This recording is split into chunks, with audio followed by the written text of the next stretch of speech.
প্রিয় লিসেনার্স, আসসালামু আলাইকুম। Feel the real fear with আস।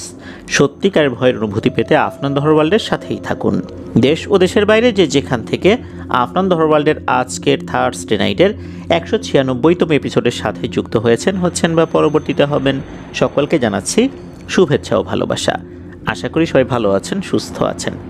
প্রিয় লিসেনার্স, বরাবরের মতো আজকের এপিসোডেও আপনাদের পাঠানো 6টি ঘটনা নিয়ে হাজির হয়েছে। আশা করছি ঘটনাগুলো আপনাদের ভয়ের শিহরণ শুধু জাগাবে না, শিক্ষণীয় কিছু বিষয়ও আমাদের জন্য ইনশাল্লাহ থাকবে। প্রিয় লিসেনার্স, অনেকটা পথ আমরা একসাথে পাড়ি দিতে চাই, আর তার জন্য অনেক বেশি সত্য ভয়ের ঘটনা প্রয়োজন। আপনাদের জানা বা আপনাদের সাথে ঘটে যাওয়া সত্য ভয়ের ঘটনাগুলো আমাদেরকে লিখে বা রেকর্ড করে afnandahorwalbd@gmail.com এই ইমেল অ্যাড্রেসে ইমেল করতে পারেন।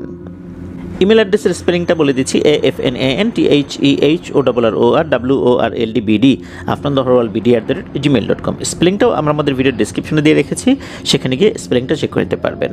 আজকের এপিসোডের ঘটনাগুলো কেমন লাগছে তা জানিয়ে ভিডিওর কমেন্ট সেকশনে কমেন্ট করতে ভুলবেন না। এছাড়া আমাদের ফেসবুক পেজ আর গ্রুপ তো রয়েছেই আফনান দহরওয়ার্ল্ড নামে, সেখানে গিয়েও আপনারা আপনাদের মতামত জানাতে পারেন। আর আফনান্স বি ইউটিউব চ্যানেলে প্রতি রবিবার অমীমাংসিত রহস্য আর প্রতি মঙ্গলবার ফেয়ার উইথ টুয়েসডে এপিসোডে ভয়ের ঘটনা প্রচারিত হচ্ছে। আমাদের ওই চ্যানেলও সাবস্ক্রাইব করতে ভুলবেন না। ওই চ্যানেলের লিঙ্কটা ওই ভিডিওর ডিসক্রিপশনের একদম উপরের দিকে দেওয়া রয়েছে, সেখানে ক্লিক করলে আপনারা আমাদের ওই চ্যানেলে ঢুকে যেতে পারবেন। সেখানে সাবস্ক্রাইব করার অনুরোধ করছি। তো চলুন চলে যাই আমাদের আজকের থার্সডে নাইটের 196তম এপিসোডের প্রথম ঘটনায়।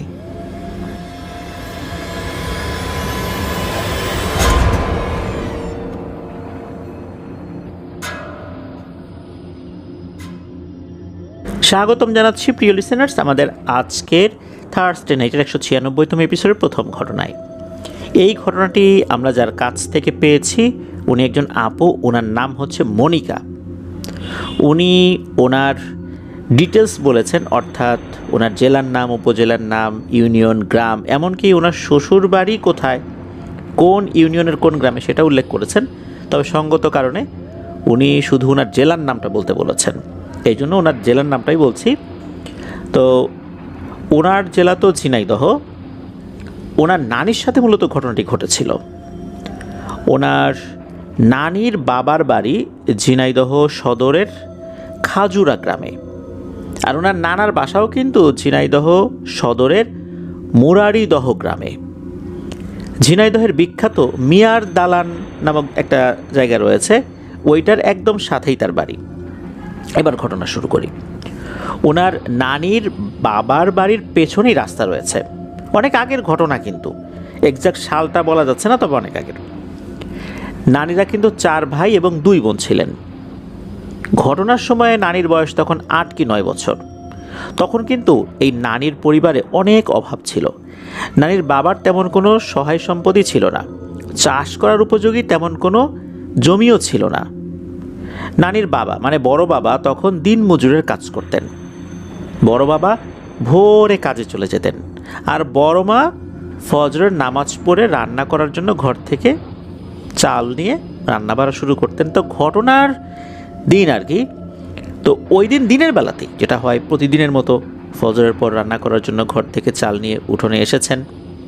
তখন কি হতো, ওই কুলা যেটা আছে, কুলার উপর চাল নিয়ে চাল বাছতে হতো। চালের মধ্যে দেখা যাচ্ছে যে পাথর, বিভিন্ন ময়লা, মাটি, তারপরে দেখা যাচ্ছে যে মরা চাল যেটাকে আমরা বলি আর কি, কালো হয়ে থাকে, এগুলো কিন্তু বেছে ফেলে দিতে হয়। উনি কুলোতে চাল নিয়ে চাল বাছছিলেন আর কি। তখন কিন্তু বড় বাবা উনি কাজে চলে গেছেন। উনি একটা গ্রামে গিয়েছিলেন, সেখানে ওনার একটা কাজ ছিল, সেটা হচ্ছে একটা গাছ কাটতে হবে। বড় মা যখন এই কাজটি করছিলেন, তখন উনি দেখেন 7 জন মানুষ বাড়ির পেছন দিয়ে হেঁটে উঠোনের সাইড দিয়ে চলে যাচ্ছে। উনি কিন্তু দেখতে পাচ্ছেন, কারণ হচ্ছে ওনার বাড়ির চতুর্দিকে যে দেয়াল করা থাকবে বা এরকম বেড়া থাকবে, বিষয়টা এরকম না। গ্রামে কিন্তু এরকম বেড়াগুলো কম থাকে। দেখা যাচ্ছে অনেকগুলো গাছ লাগানো রয়েছে, ওই গাছগুলোই হচ্ছে বাড়ির উঠোনের সীমানা বা বাড়ির যে সীমানা সেটা। তারপর দেখা যাচ্ছে যে বিভিন্ন ধরনের লতা পাতা বা গাছের ডাল দিয়ে বেড়ার মতো করে তৈরি করা হয়। তখন কিন্তু ওই পাশ দিয়ে কে যায় দেখা যায়, পরিচিত লোকজন গেলেও বোঝা যায়। তো উনি দেখেন যে 7 জন মানুষ বাড়ির পেছন দিয়ে হেঁটে হেঁটে ওই উঠোনের পাশ দিয়ে যাচ্ছে। এদের মধ্যে একটা অদ্ভুত ব্যাপার রয়েছে। সবার সামনের জন অনেক বড়, অনেক বড় বলতে তার হাইট 6.5 ফুটের মতো। তার ঠিক পেছনের জন, তার হাইট 6 ফুটের মতো। তার ঠিক পেছনের জন, তার হাইট হয়তোবা 5.5 ফুটের মতো। এটা বলার জন্য আমি বলছি, বোঝার সুবিধার্থে আর কি। অর্থাৎ সবার সামনে যিনি আছেন তার থেকে তার পিছনের জন একটু ছোট, তার পিছনের জন একটু ছোট, এমন করতে করতে সবার একদম পেছনে যে আছে মনে হচ্ছে সে একটা বাচ্চা বয়সী। সবার পরনে কিন্তু সাদা পোশাক পরা, তবে বিশাল বড় জুব্বা পরা এরকমও বলা যাবে না, তবে সাদা পোশাকগুলো এমন গাউনের মতো, মাথাটা ঢাকা। এরা কি পুরুষ না মহিলা এটা ওভাবে বোঝা যাচ্ছে না। এখন নানি অবাক হয়ে যান যে গ্রামে এরকম 7 জন লোক চলে যাচ্ছে, এরকম একজন বড়, তারপর একটু ছোট, তারপর একটু ছোট, এরা কারা? তখন নানি বলছেন, ওগো তোমরা কারা, তোমরা কারা গো, এভাবে ডাকছে উনি 3-4 বার করে ডাক দিয়েছেন। তারা কিন্তু থামছেন না, তারা কিন্তু চলেই যাচ্ছেন। তা নানি এভাবে ডেকেই যাচ্ছেন, মানে ডেকেই যাচ্ছেন এমন একটা অবস্থা। তখন হয় কি, সবার সামনে যিনি আছেন উনি নানির দিকে না তাকিয়েই হাত ইশারা দিয়ে মানা করেন যে আমাদেরকে ডেকো না। এরপরেও নানি ডাকছেন, এই তোমরা কারা, তোমরা কারা, একটু কথা বলে যাও, তোমরা কারা, কোন বাড়িতে যাবা, এরকম করে বারবার উনি খালি বলেই যাচ্ছেন, বলেই যাচ্ছেন। এর মধ্যে হয় কি, ওই যে সবার সামনে যিনি আছেন উনি আবার একটু পেছনে ঘুরে হাত ইশারা করে তার পেছনে যে 6 জন আছে তাদেরকে নিষেধ করেন। ইশারা করে নিষেধ করেছেন, কিন্তু কথা বলেন নাই। তবে নানি যতটুকু বুঝতে পারলেন, এমনভাবে ইশারা দিয়েছে, ওই ইশারার অর্থ এমন যে তোমরা কেউ কিন্তু ওদিকে তাকাবা না, আর এদের কথার কোনো উত্তরও দিবা না, সোজা চলে আসো আমার পিছু পিছু।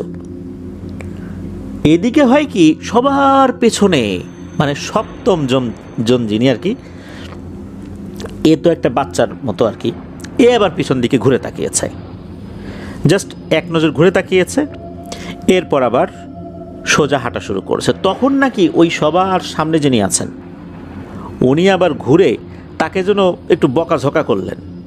কি ভাষায় করলেন এটা বোঝা যাচ্ছে না, তবে মনে হচ্ছে তাদের লোকাল কোনো ল্যাঙ্গুয়েজই হবে। অর্থাৎ লোকাল ল্যাঙ্গুয়েজ বলতে ওই গ্রামের মানুষজন যেই ধরনের টোনে কথা বলেন আর কি, আঞ্চলিক ভাষায়, মনে হচ্ছে ওরকমই কিছু একটা বললেন, তবে বেশ বকাঝকা করছেন আর কি। এই তুই কেন তাকালি, এরকম কথাবার্তা মনে হয় বললো। এরপর কিন্তু তারা চলে গেল। ঘটনা কিন্তু এখন পর্যন্ত এতটুকুই। নানি অর্থাৎ নানির যিনি মা আর কি, উনি তো আসলে অবাকই হলেন যে কারা গেল, বুঝলামই না, কি আচরণ করলো, কোত্থেকে আসলো এরা। এদিকে হয় কি, বড় বাবা উনি তো কাজে গিয়েছেন বর্তমান জোহান পার্ক নামক যে জায়গাটা রয়েছে ওইখানে, তো ওই জায়গার কাছাকাছি একটা জায়গায়, মূলত ওই জায়গার পাশেই একটা বাড়িতে একটা গাছ কাটতে গিয়েছিলেন। তো গাছ কাটার যে প্রসেস আছে, যেটা করে গাছটা মাটিতে ফেলে দেওয়া হয়, তো উনি ওই পর্যন্ত করেছেন। তো এরপর ওই বড় বাবা উনি ওই বাড়ির যিনি কর্তা রয়েছেন তাকে ডাক দিয়ে বলেন যে চাচা, গাছ তো পড়ে গেছে, একটু বিশ্রাম নিই। তখন আবার ওই বাড়ির কর্তার যিনি স্ত্রী উনি আবার কি করেছেন, এক ধরনের মানে বেত দিয়ে তৈরি শের বলে, বিভিন্ন জায়গায় বিভিন্ন ধরনের নাম এটাকে নামে অভিহিত করা হয়, তবে ওনাদের এলাকায় এটাকে কাঠা বলে আর কি। 1 সের চাল ধরে ওটাতে। তো ওর মধ্যে বেশ কিছু মুড়ি আর গুড়ের টুকরা এনে দিয়েছেন তাকে খাওয়ার জন্য। তখন উনি দেখেন একটা অদ্ভুত দৃশ্য। ওই মহিলা কিন্তু বয়স বেশ অনেকই ছিল। উনি খেয়াল করেন বড় বাবার গায়ে বেশ বড় বড় ফোড়া হয়েছে। এটা সাধারণ কোনো ফোড়া না, এটা কিন্তু উনি দেখেই বুঝেছেন, পুরনো আমলের মানুষ তো, দেখলেই বুঝতে পারতেন। তখন উনি বলছেন, ওই মিয়া, তোমার গায়ে এগুলো কী হয়েছে? তখন বড় বাবা তাকিয়ে বলেন যে আরে, এগুলো এখন হয়েছে, সকালেও তো বের হলাম, তখন তো এগুলো ছিল না। তখন ওই ভদ্রমহিলা বলছেন যে বাবারে, তুমি তাড়াতাড়ি বাড়িতে চলে যাও, তুমি মনে হয় সন্ধ্যা পর্যন্ত টিকবা না যদি কাজ করতে থাকো, তোমার বসন্ত হয়েছে। তখন বড় বাবা বলছেন যে বসন্ত তো আমার আগেও হয়েছে, এরপর ঠিক হয়ে গেছে, কিন্তু এরকম হঠাৎ করে বসন্ত আমি তো এতক্ষণ খেয়ালও করি নাই যে এমনটা হয়েছে। তখন ওই ভদ্রমহিলা বলতেছেন যে তুমি তাড়াতাড়ি বাড়িতে যাও, আজকে তোমাকে আর কাজ করতে হবে না, তোমার যা যা দেওয়ার দরকার আমি ব্যবস্থা করতেছি, তুমি তাড়াতাড়ি বাড়িতে যাও, এই মুহূর্তে তোমার বাড়িতে যাওয়া খুবই দরকার, বিশেষ করে অবশ্যই তোমাকে সন্ধ্যার আগেই বাড়িতে পৌঁছাতে হবে। তখন ওই ভদ্র মহিলা কী করছেন, ওই যে কাঠা বললাম যেই জিনিসটাকে, এর থেকে বড় আর একটা কাঠাতে করে উনি ওটা ভরে চাল দিয়েছেন বড় বাবাকে, তারপরে আরও বেশ কিছু জিনিস দিয়েছেন, একটা শিশিতে ভরে সরিষার তেল দিয়েছেন, রসুন পেঁয়াজ এগুলো দিয়েছেন। কারণ ওনার কাছে হয়তো মনে হয়েছিল যে বড় বাবা বেশ কিছুদিন আর কাজ করতে পারবেন না, তাই তার পরিবারের জন্য কিছু জিনিসপত্র দিয়ে দেওয়া জরুরি। এই জন্যই উনি কয়েকদিনের জন্য যা যা লাগে এই জিনিসগুলো দিয়ে দিয়ে তখন ওনার হাজব্যান্ডকে বলেন যে তুমি তাড়াতাড়ি যাও, তোমার বাইসাইকেলটা নিয়ে ওকে একটু আগাই দিয়ে আসো। তো ওই লোকেরও যদিও বয়স হয়েছিল, কিন্তু উনি খুব ভালো মতো সাইকেল চালাতে পারতেন, ওনার শরীরের শক্তিও ছিল যথেষ্ট। তখন উনি বড় বাবাকে নিয়ে সাইকেলের পেছনে উঠিয়ে বেশ খানিকটা পথ এগিয়ে দেন। তো উনি যখন বেশ খানিকটা পথ এগিয়ে দেন, এরপরে উনি আর আগান নাই, পরের পথটা আসলে সাইকেল নিয়ে যাওয়ার উপযোগী ছিল না সম্ভবত। এরপর উনি তো সাইকেল নিয়ে আবার বাড়িতে চলে গেছেন। তখন কিন্তু বসন্ত রোগীর কাছে কেউ যেতে চাইতো না যদি তার হয়ে যায়। কিন্তু ওই যে ভদ্র মহিলা উনি বলে দিয়েছিলেন যে তুমি তাকে আগায় দিয়ে আসো, এই বসন্ত সেই বসন্ত না, এটা তোমার হবে না, তুমি নিশ্চিন্ত মনে আগায় দিয়ে আসো। তো উনি যতটুকু আগানো যায় ততটুকু এগিয়ে দিয়ে উনি তো বাড়িতে চলে আসেন।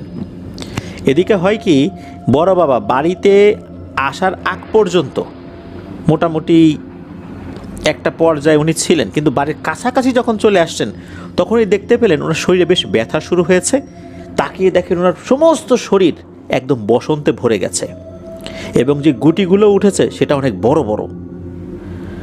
উনি যখন বাড়িতে গিয়েছেন, যাওয়ার পর ওনার স্ত্রীকে বলেছেন এই ব্যাপার।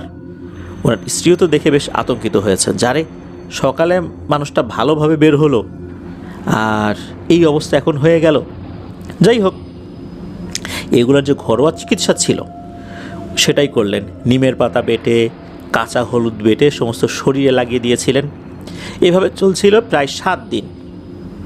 7 দিন বড় বাবা এরকমই ছিলেন। আল্লাহর রহমতে খাবার দাবারে খুব একটা সমস্যা হয়নি। হ্যাঁ, ওনারা অল্প করে খেয়েছিলেন, যে খাবারগুলো বা যেই উপকরণগুলো দেওয়া হয়েছিল ওই বাড়ি থেকে তা দিয়ে মোটামুটি ওনাদের চলেছে। আর কিছু টাকাও দিয়ে দিয়েছিলেন, ওই ভদ্রমহিলা বলে দিয়েছিলেন যে এটা দিয়ে দিতে। হয়তোবা উনি কোনো কিছু একটা বুঝেছিলেন, যদিও বা উনি ঝাড়ফুঁক করতে পারতেন না। 8-10টা গৃহস্থ বাড়ির মহিলাদের মতোই উনি ছিলেন।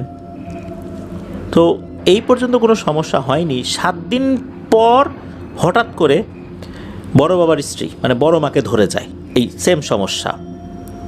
তখন দেখা গেল যে বড় বাবা আবার ওনার স্ত্রীর সেবা শুশ্রূষাতে ব্যস্ত হয়ে পড়লেন, আবার একটু কাজেও যান, মানে সব কিছু মিলে একটা পরিবারে ভয়ঙ্কর একটা অবস্থা চলছে। এদিকে বড় মার 7 দিনের মাথায় দেখা গেল যে ওনার এই সমস্যা কমতে শুরু করেছে। তখন ধরে গেল নানিকে, অর্থাৎ এই যে আমাদেরকে যিনি ঘটনা দিয়েছেন তার নানির সমস্যা শুরু হয়ে গেল।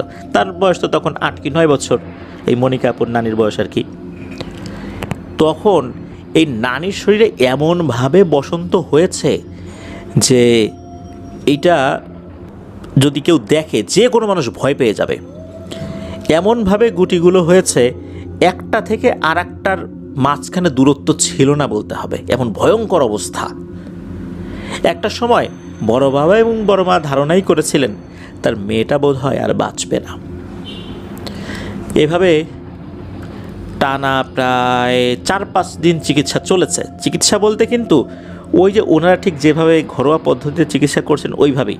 তখন কোনো বাড়িতে বসন্ত হলে কেউ কিন্তু দেখতে আসতো না, কাছাকাছি আসলেই বিপদ হয়ে যাবে, এরকম কিন্তু সবার মধ্যে ধারণা ছিল এবং এটা সত্য। ছোঁয়াচে রোগ তো হওয়াটাই স্বাভাবিক। তো কেউ তো আসে না ওদিকে। এদিকে এই নানির অবস্থা এত খারাপ হয়ে যায়, ওনাকে কলার পাতার উপর শুইয়ে রাখতে হয়েছিল। তাও সব ধরনের কলার পাতা না, একদম কচি কলা পাতা, যেটা তখনও পরিপূর্ণভাবে বিকশিত হয়নি, তখন অনেকটা পেঁচানো আকৃতিতে থাকে, যেটা ওই পাতার উপর তাকে শুইয়ে রাখা হয়েছিল। তাকে যখন এরকমভাবে শুইয়ে রাখা হয়েছে, পিঠের দিকে যেই ফোড়াগুলো হয়েছিল সেগুলো গলে পুজ কিন্তু গড়িয়ে গড়িয়ে পড়ছিল, এমন একটা অবস্থা। তখন রাত হয়ে গেছে। পায়ের দিকে বড় বাবা আর মাথার দিকে বড় মা বসে কান্নাকাটি করছেন। তারা চিন্তা করছেন যে তাদের মা, অর্থাৎ তারা তো সন্তানকে অনেক সময় মা বলে অভিহিত করেন, তো বলছেন যে মারে তোর জন্য তো কি করব, কিছুই করতে পারতেছি না, আমাদের মাথায় কিছুই আসছে না, আল্লাহ যদি তোকে ভালো না করেন আর কিছুই করার নাই, মনে হয় আমাদের কপালে এটাই ছিল। এইভাবে ওনারা বলছেন, কান্নাকাটি করছেন যে মারে তোর জন্য কিছুই করতে পারলাম না। তখন ঘটে একটা ঘটনা। মনে হচ্ছে অনেকগুলো লোক হেঁটে হেঁটে তাদের বাড়ির দিকে আসছে। ওই সময় বড় মা ওইদিকে যখন তাকিয়েছেন, তখন ওনার মনে পড়ে যে আরে এরা তো সেই 7 জন বেশ কিছুদিন আগে যাদেরকে দিনের বেলাতে বাড়ির পাশ দিয়ে হেঁটে যেতে দেখেছিলেন। তখন ওই ঘটনাটা ওনার মনে পড়ে। ঠিক সামনের জন অনেক বড়, অনেক লম্বা। এই 7 জন এসে 6 জনকে একটা জায়গায় দাঁড় করিয়ে রাখেন, আর সবার থেকে যিনি লম্বা উনি এগিয়ে আসেন। তার মাথাটা কিন্তু ঢাকা, তার চেহারা কিন্তু বোঝা যাচ্ছে না। উনি এসে ওই বড় মাকে বলছেন যে শোন, আমরা যেই পথ দিয়ে একবার যাই ওই পথ দিয়ে আর ফিরি না, কিন্তু বাধ্য হইলাম তোদের জন্য এই পথ দিয়ে ফিরতে, তা না হলে এই পরিবারটা তো শেষ হয়ে যায় রে। বারবার ইশারা দিয়ে বললাম ডাকিস না, ডাকিস না। এভাবে আমরা যখন কোনো দিক দিয়ে যাই, ভুল করে যদি ডেকেও ফেলিস, ইশারা দিয়ে আর ডাকতে হয় না। তোরা বারবার ডাকলি, ইশারা দিলাম, তারপরও ডাকলি, তখন আমাদের একজন যার বয়স কম সে ভুল করে তোদের দিকে তাকিয়েছে, তার পরপরই তোদের বাড়ির কর্তার শরীরে এই ধরনের সমস্যা তৈরি হয়েছে, তারপর তোর মেয়ের। যাক, আল্লাহ যেহেতু এই পর্যন্ত নিয়ে আসছে, ভয়ের কোনো কারণ নাই ইনশাল্লাহ, তবে ভবিষ্যতের জন্য সাবধানে থাকিস। তখন নাকি ওই লোকটা নানির ঠিক পায়ের দিকে দাঁড়িয়ে যায়। পায়ের দিকে যখন দাঁড়িয়ে গেল, এরপর উনি বেশ কিছু দোয়া পড়ে ফু দিতে থাকলেন, একদম মাথা থেকে পা পর্যন্ত ঝুঁকে পড়ে ফু দিতে থাকলেন। এরপর উনি কয়েকটা শেকড় জাতীয় জিনিস দিয়েছিলেন বড় মাকে, বলেছিলেন যে তোর মেয়েকে এটা খাইয়ে দিবি, আশা করি ইনশাল্লাহ সুস্থ হয়ে যাবে। তো এর পরপরই উনি চলে যান, ঠিক যেভাবে এসেছিলেন ওভাবেই চলে যান। ওনারা কিন্তু যেই পথ ধরে এসেছিলেন সেই পথেই ঘুরে চলে যান। তার মানে হচ্ছে ওই যে শুরুতে আমরা ওনাদের যেই ডিরেকশনটা বলেছি আর কি, ধরে নিলাম যে ওনারা পূর্ব থেকে পশ্চিম দিকে যাচ্ছেন, তো ওদিকে তো চলেই গেছেন পশ্চিম দিকে, পরে কিন্তু পশ্চিম দিক থেকে ফেরত এসেছেন। ফেরত এসে এই বাড়ির এই কাজটি করে ওনারা কিন্তু পূর্ব দিকে যান নাই, ওনারা আবার পশ্চিম দিকে চলে গেছেন। তো ওনারা যখন চলে যান, এর পরেই নানি চোখ মিলে তাকান, উঠে বসেন। ওনার শরীরে কিন্তু কোনো শক্তিই ছিল না, উনি উঠে বসেছেন, একটু কথা বলছেন, পানি খেতে চাচ্ছেন, মনে হচ্ছে ওনার শরীরে বেশ একটা ভালো অনুভূতি হচ্ছে। পরদিন থেকে দেখা গেল ওনার এই ফোড়াটা কমতে শুরু করেছে। অল্প কয়েকদিনের মধ্যে উনি পরিপূর্ণভাবে সুস্থ হয়ে যান। তো নানি কিন্তু অনেকবার এই ঘটনা ওনার নাতি নাতনিদের সাথে শেয়ার করেছেন, অনেকেই ওনার এই ঘটনাটা জানেন। তবে এই যে 7 জন এনারা জিন ছিলেন এটাতে কোনো সন্দেহ নাই, তবে ওনারা আসলে কোন গোত্রের জিন ছিলেন এটা কিন্তু বলা মুশকিল। কারণ হচ্ছে এই সমস্যা নিয়ে ওনারা কোনো হুজুর কবিরাজের কাছে যান নাই। আরও একটা ব্যাপার হচ্ছে, এনারা যে বসন্ত বিবি না বা ওলা বিবি না এটা নিশ্চিত। তা যদি হতো তাহলে তো ওই গ্রামের সবারই হতো। হয়তোবা তাদের চলার পথে একটা নিষেধাজ্ঞা থাকে, আর ওই নিষেধাজ্ঞা অমান্য করার কারণেই সমস্যাটা হয়েছে। এটা তাদের অনিচ্ছাতেই হয়েছে, কারণ তাদের একজন ভুল করে পেছন দিকে তাকিয়েছে। তারাও জানে যদি কেউ এভাবে ডাকে সাড়া দেয় তাহলে ঝামেলা। আর ওনারা ওই পথ দিয়ে যাচ্ছেন, ওনারাও হয়তো বা বুঝতে পারেননি কোনো মানুষ তাদেরকে দেখে ফেলবে। আর দেখে যেহেতু ফেলেছে, ওই মানুষের ডাকের কোনো উত্তর নেওয়া যাবে না, উত্তর নিলে ওই মানুষের ক্ষতি হবে। এখন একজন তো নিয়ে ফেলেছে, যার কারণে ওই পরিবারের মানুষদের ক্ষতি হওয়া শুরু হয়েছে। তারা যখন বুঝতে পেরেছে তখন তারা চিন্তা করেছে যে এরকম তো হতে দেয়া যায় না, আমাদের ভুলের কারণে এই মানুষগুলো মারা যাবে, তা তো ঠিক না। এই কারণেই ওনারা আল্লাহর সন্তুষ্টির জন্য আবার ফেরত আসছেন, আবার চলে গেছেন। এটাই ছিল ঘটনা। ধন্যবাদ জানাচ্ছি মনিকা আপুকে আপনার পাঠানো চমৎকার একটি ঘটনার জন্য। আসলে একটা ডিফারেন্ট ঘটনা আমরা শুনলাম, এরকম ঘটনা কমই পাওয়া যায়। মানে দেখা যাচ্ছে যে আমরা যে ঘটনাগুলো শেয়ার করি, কিছু কিছু ঘটনা একটার সাথে আরেকটা অনেকটাই মিল থাকে, কমন থাকে। আমাদের দেশে যে ধরনের ভয়ের ঘটনাগুলো ঘটে, এই ধরনের মিল থাকাটা অস্বাভাবিক কিছু না। তবে এর মধ্যেও ব্যতিক্রমী কিছু ঘটনা থাকে, তার মধ্যে এই ঘটনাটি আমরা পেলাম। আশা করছি আপনার কাছ থেকে আরও অনেক ঘটনা ইনশাল্লাহ পাবো। প্রিয় লিসেনার্স, চলুন চলে যাব আমাদের আজকের এপিসোডের দ্বিতীয় ঘটনায়।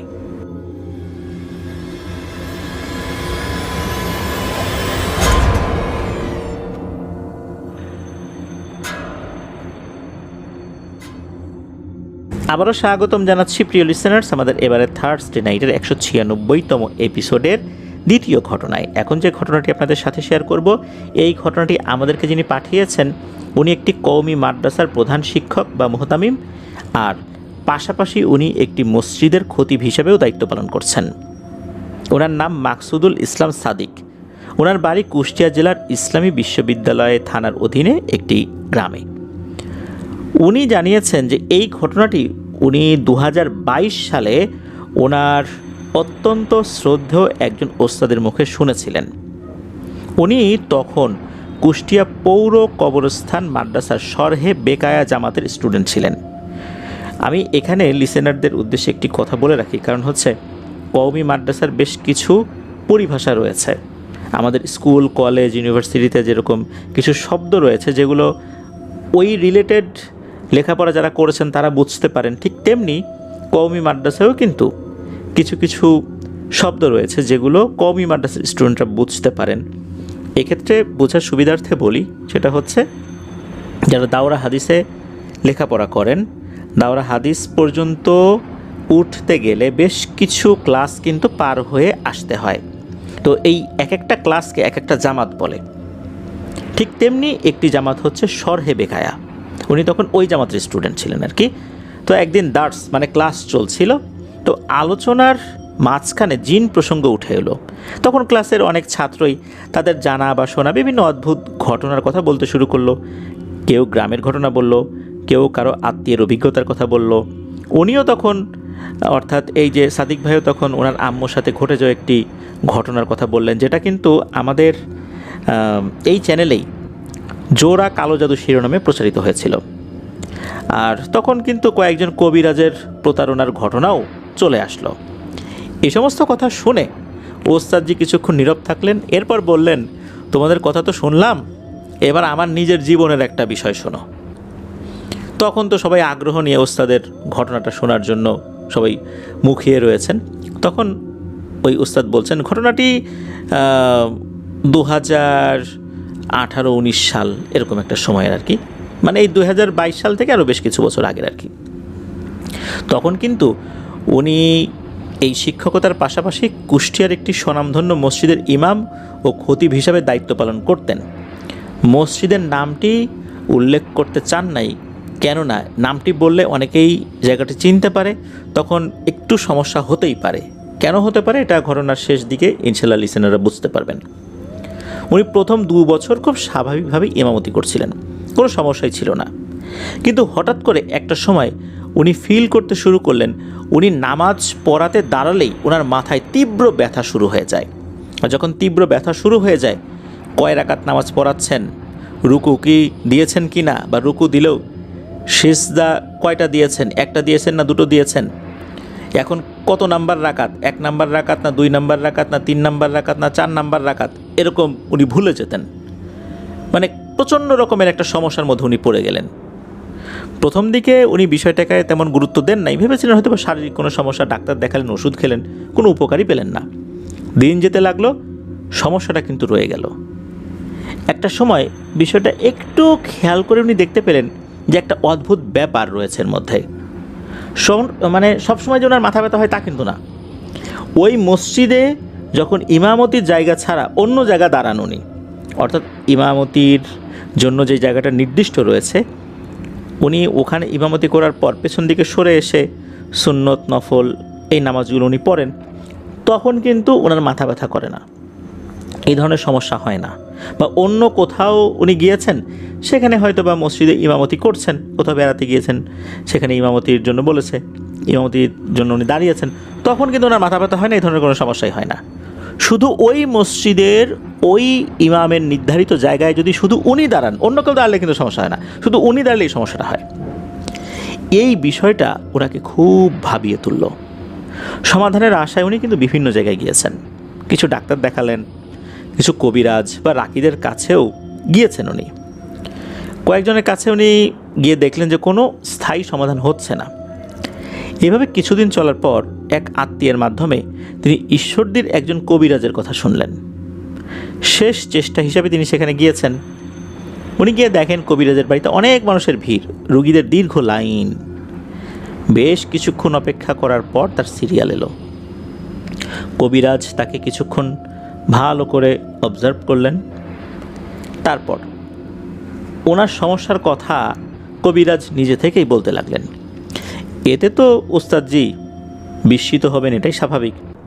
এরপর কবিরাজ বললেন যে হুজুর, আপনার উপর খুব শক্ত কালো জাদু করা হয়েছে, এই জন্যই আপনার এই সমস্যা। আর এই কালো জাদুটা এমন একটা জায়গায় করা হয়েছে যা আসলে সত্যি শুনলে যে কেউ বিস্মিত হবে। এরপর উনি ওনার কথাটা থামিয়ে দিয়ে ওস্তাদজিকে বললেন যে আপনি পাশের একটা দোকান থেকে 1 কেজি লবণ আর 1 বোতল, ছোট একটা বোতল হলেই হবে, একটা সরিষার তেলের বোতল নিয়ে আসেন। তো ওস্তাদজি সেগুলো এনে দিলে কবিরাজ লবণের প্যাকেটের মাঝখান থেকে কেটে কিছু একটা পড়লেন। তখনও কিন্তু লবণ উনি বের করেন নাই, তাতে ফু দিলেন। এই লবণের প্যাকেটটা কিন্তু একদম ইনট্যাক্ট প্যাকেট ছিল, একদম নতুন একটা প্যাকেট। এমনটা না যে ওই দোকানদার কোনো জায়গা থেকে ইচ্ছাকৃতভাবে ওই প্যাকেটটা নিয়ে এসেছে, বিষয়টা কিন্তু এরকম না। তো উনি কিছু একটা পড়লেন, ফু দিলেন, তারপর লবণের ভেতরে হাত ঢোকাতে বললেন। যখন ওস্তাদজি হাত ঢোকালেন তখন ওনার কাছে মনে হলো শক্ত কিছু এর মধ্যে আছে। পরে দেখা গেল ছোট্ট একটা পোটলার মতো কিছু একটা, কাপড় দিয়ে পেঁচানো, সুতো দিয়ে বাঁধা, আর একটা তাবিজও রয়েছে তার ভিতরে। ওই পোটলা যখন খোলা হলো তখন তো ওস্তাদজি অবাক। দেখা গেল ওই পোটলার মধ্যে লাল সিঁদুর দেখা যাচ্ছে। তখন ওই কবিরাজ বললেন যে এই জিনিসগুলো আপনার শরীরের মধ্যে ছিল, এগুলো আমি বের করে দিলাম। এই দৃশ্য দেখে তো ওস্তাদ খুবই অবাক হয়ে যান। এরপর কবিরাজ বললেন যে আর একটা ভয়ঙ্কর তাবিজ কিন্তু রয়েছে, আর এই জিনিসটা এমন একটা জায়গায়, যেই জায়গাটার কথা শুরুর দিকে বলতে চেয়েছিলাম, তা হচ্ছে আপনি যেই মসজিদে ইমামতির দায়িত্ব পালন করেন, ঠিক যেই জায়গায় দাঁড়িয়ে আপনি ইমামতি করেন, ওই জায়গার নিচে এটা আছে। ওই জায়গাটা এমনভাবে আসলে তৈরি করা, ওখানে কেউ যে খুঁড়ে রাখবে বিষয়টা এরকমও না, আবার ওখানে এখন খুঁড়তে গেলেও সমস্যা। তখন ওস্তাদজি বললেন যে আপনি সেটার একটা বন্দোবস্ত করেন, ব্যবস্থা করেন কীভাবে বের করা যায়। তখন কবিরাজ বললেন যে এই কাজ করতে হলে একটা শক্তিশালী জিনকে পাঠাতে হবে। সব জিন তাবিজ কিন্তু ধরতে পারে না, একটা শক্তিশালী জিনকে পাঠাতে হবে, তার জন্য 20,000 টাকা লাগবে। ওস্তাদজি তো সাথে সাথে রাজি হয়ে গেলেন। তখন কবিরাজ বললেন যে উনি তার অনুগত একজন জিনকে পাঠাচ্ছেন ওই তাবিজটা নিয়ে আসতে, এখানে নিয়ে আসবে, এরপর ধ্বংস করবে। 1 ঘন্টা উনি বাইরে অপেক্ষা করতে বললেন আর কি কবিরাজ। ওস্তাদজিকে বললেন যে আপনি 1 ঘন্টা বাইরে অপেক্ষা করেন, আমি ডাকবো। প্রায় 1 ঘন্টা পর ওই কবিরাজ ওস্তাদজিকে ডাকলেন, বললেন যে একটা সমস্যা হয়ে গেছে, সেটা হচ্ছে আমি যে জিনটাকে পাঠিয়েছি, এই জিনটা হার্ডিঞ্জ ব্রিজ যেটা রয়েছে এই ব্রিজ পর্যন্ত গেছে, কিন্তু এরপরে আর যেতে পারছে না কোনো একটা কারণে। সমাধান কি? তখন কবিরাজ বললেন যে আরও শক্তিশালী জিন পাঠাতে হবে, আর এজন্য 40,000 টাকা লাগবে। আপনি যে 20,000 টাকার কথা শুনেছিলেন আমার কাছে, ওই 20,000 টাকায় হবে না, 40,000 টাকা দিতে হবে। কবিরাজের এই কথা শুনে ওস্তাদজি বুঝতে পারলেন এখানে কোনো প্রতারণা আছে কি না। উনি বুঝতে পারলেন যে কবিরাজের কাছে আসলে জিন আছে, কিন্তু জিন ব্যবহার করে হয়তোবা উনি মানুষের সাথে প্রতারণা করছেন। ওস্তাদজি শান্তভাবে বললেন যে এত টাকা তো আমার সাথে নেই, আমি পরে এসে আপনার সাথে দেখা করব। এরপর তিনি ওখান থেকে ফেরত আসেন। এইটুকুও যখন ওস্তাদজি বলেছেন, তারপর তো সাদিক ভাই সহ ওনার আরও ছাত্র ভাইরা জিজ্ঞেস করলেন যে ওস্তাদজি তারপরে কি হলো, এই সমস্যা থেকে কি আপনি বের হতে পেরেছেন? তখন ওস্তাদজি বলেছিলেন হ্যাঁ আলহামদুলিল্লাহ বের হতে পেরেছি। শেষ পর্যন্ত কিভাবে সমস্যা থেকে ওস্তাদজি মুক্তি পেলেন? তখন ওস্তাদজি বললেন যে যখন দেখলাম কোনো রাকি কবিরাজ কেউই কোনো স্থায়ী সমাধান দিতে পারছে না, তখন আমি পুরোপুরি আল্লাহর দিকে ফিরে গেলাম। প্রতিদিন তাহাজ্জুদের সময় উঠে আল্লাহ তাআলার কাছে কেঁদে কেঁদে দোয়া করতাম। খুব বেশি দিন না, অল্প কয়েকদিন এভাবে চলার পর আল্লাহ তাআলা নিজেই আমার সমস্যাটি দূর করে দেন। ওই মসজিদে আমি এরপরেও ইমামতি করেছি, ওই জায়গায় দাঁড়িয়েই করেছি, কোনো সমস্যা আল্লাহর রহমতে হয়নি। এরপর এই ঘটনাটি যখন শেষ করেছেন ওস্তাদজি, ওনার স্টুডেন্টদের উদ্দেশ্যে দুটি নসিহত করেছিলেন। সেই দুটি নসিহত এখন প্রিয় লিসেনার্স আপনাদেরকে বলছি। উনি জানিয়েছেন যদি কখনো কেউ জিন সংক্রান্ত সমস্যায় পড়ে যায় আর কোনো কবিরাজ শুরুতেই অনেক টাকা দাবি করে বসে, তাহলে বুঝে নিতে হবে সেখানে প্রতারণার সম্ভাবনা আছে। সবসময় যে হবে বিষয়টা এরকম না, তবে প্রতারণার সম্ভাবনা আছে। আর যতটা সম্ভব মানুষের কাছে না গিয়ে আল্লাহর কাছে সাহায্য চাইতে হবে, ভাঙা হৃদয় নিয়ে দোয়া করতে হবে এবং রাসূলুল্লাহ সাল্লাল্লাহু আলাইহি ওয়াসাল্লাম যে আমল শিখিয়েছেন সেই আমলগুলো নিয়মিত করতে হবে। আর আরও একটা বিষয়, তা হচ্ছে যখন কারো দ্বারা কোনো সমাধান হচ্ছে না, তখন মানুষ যখন আল্লাহর কাছে মুখাপেক্ষী হয়ে যায়, আল্লাহর কাছে চায় যে আল্লাহ আপনি একমাত্র সাহায্যকারী, আপনি ছাড়া আর কোনো সাহায্যকারী নেই, আর কেউ আমাকে ভালো করতে পারবে না, অনেকের কাছে গিয়েছি কোনো লাভ হয়নি, আপনি আমাদেরকে এই সমস্যা থেকে বাঁচিয়ে নিন, তখন আল্লাহই মানুষের জন্য সাহায্যকারী হয়ে যান। আল্লাহ সবসময় মানুষকে সাহায্য সহযোগিতা করতে চান, কিন্তু মানুষ যদি অন্যের কাছে মুখাপেক্ষী হয়ে যায় তখন কিন্তু আল্লাহ তাআলা ওই জিনিসটার উপরই মানুষদেরকে ছেড়ে দেন, মানুষদেরকে ওই জিনিসটার উপরই ছেড়ে দিয়ে রাখেন, মানুষ যেন ওইটার পিছনে দৌড়াতে পারে। একটা সময় দেখা যায় যে কাজ হয় না। এই জন্য আমরা যদি শুরু থেকেই আল্লাহ সুবহানাহু ওয়া তাআলার মুখাপেক্ষী হয়ে নিজেদের সমস্যার সমাধানের জন্য সাদাকা দিতে থাকি, আল্লাহ তাআলার কাছে দোয়া করতে থাকি, কান্নাকাটির মাধ্যমে ইনশাল্লাহ এই সমস্যার সমাধান হয়ে যাবে। এরকম অনেকেই হয়েছে, অনেকেই অনেক রাকির কাছে গিয়েছেন, অনেক টাকা পয়সা খরচ করেছেন, কোনো সমস্যার সমাধান হয়নি। কিছুদিন হয়তো বা কমে থাকে, তারপর আবার শুরু হয়। এরপর যখন আল্লাহ তাআলার দরবারে কান্নাকাটি করেছেন, আল্লাহ তাআলা এই সমস্যার সমাধান করে দিয়েছেন আলহামদুলিল্লাহ। কিভাবে করেছেন এটা আল্লাহ ভালো জানেন, আমরা জানি না। আল্লাহ করেছেন, এটাই আসল কথা। তো আমাদের মধ্যে এমন যারা আছেন, অনেকের কাছে গিয়েছেন, সমাধান হচ্ছে না, আমরা তাহাজ্জুদের নামাজ পড়ে কয় ফোঁটা চোখের পানি এই কারণে আল্লাহর কাছে ফেলেছি। আমরা যদি এভাবে ফেলতে থাকি ইনশাল্লাহ একটা সময় সমাধান হয়ে যাবেই।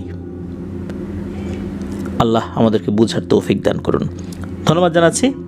খুবই শিক্ষামূলক এবং শিক্ষণীয় একটি ঘটনা শেয়ার করার জন্য সাদিক ভাইকে। আশা করছি আপনার কাছ থেকে আরও অনেক ঘটনা ইনশাল্লাহ আমরা পাবো। আপনার জন্য এবং আপনার ওস্তাদজির জন্য আপনার দহর ওয়ার্ল্ডের পক্ষ থেকে শুভেচ্ছা, ভালোবাসা এবং দোয়া রইল। প্রিয় লিসেনার্স, চলুন চলে যাব আমাদের আজকের থার্সডে নাইটের 196তম এপিসোডের তৃতীয় ঘটনায়।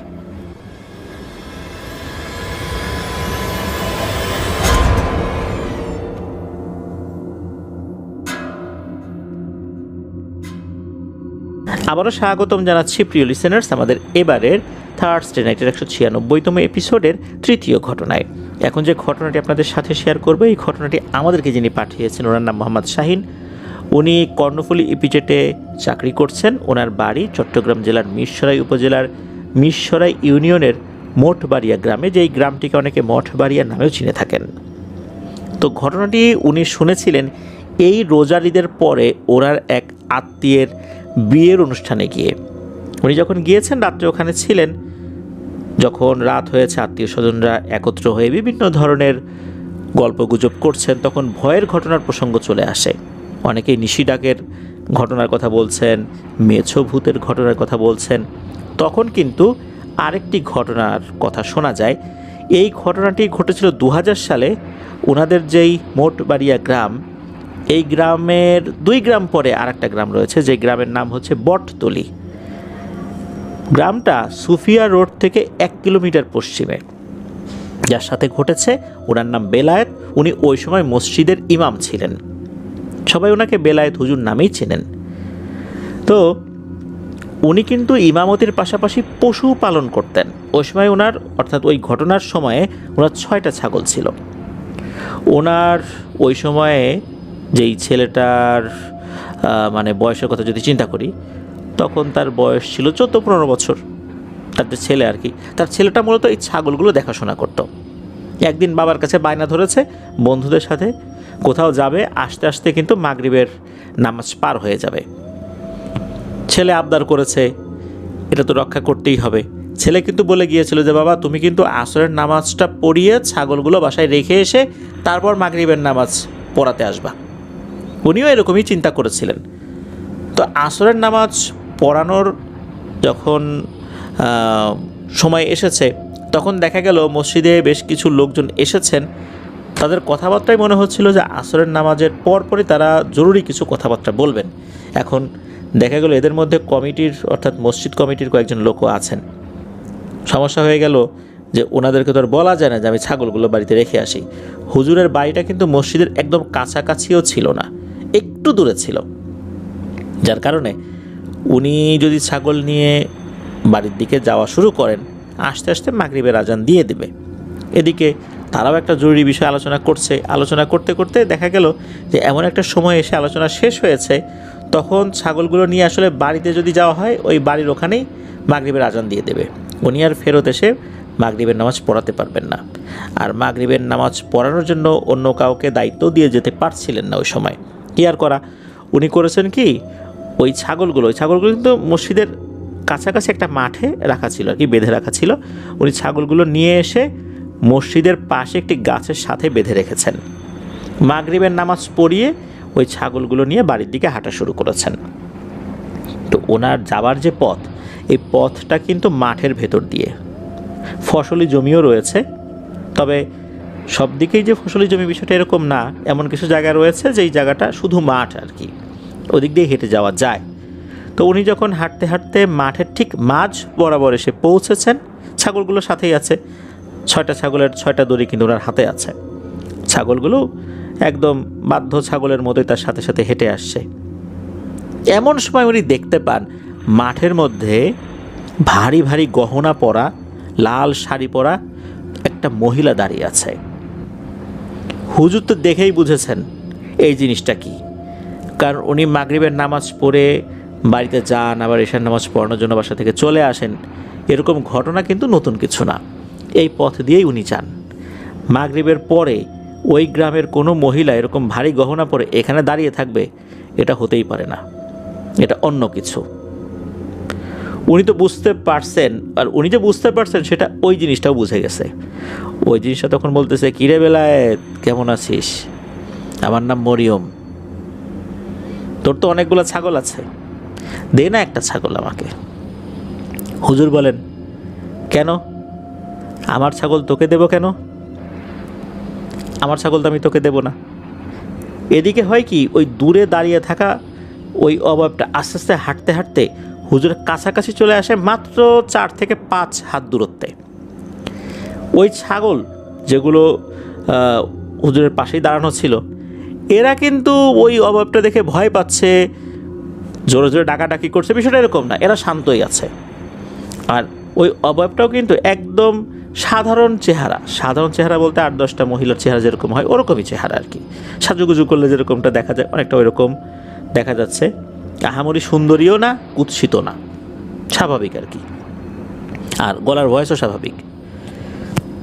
ওই মহিলা তখন বলছে যে, শোন, ছাগল দিলি না ঠিক আছে, তুই আগামীকাল সন্ধ্যার পরে এসে আমাকে তো খুঁজবি।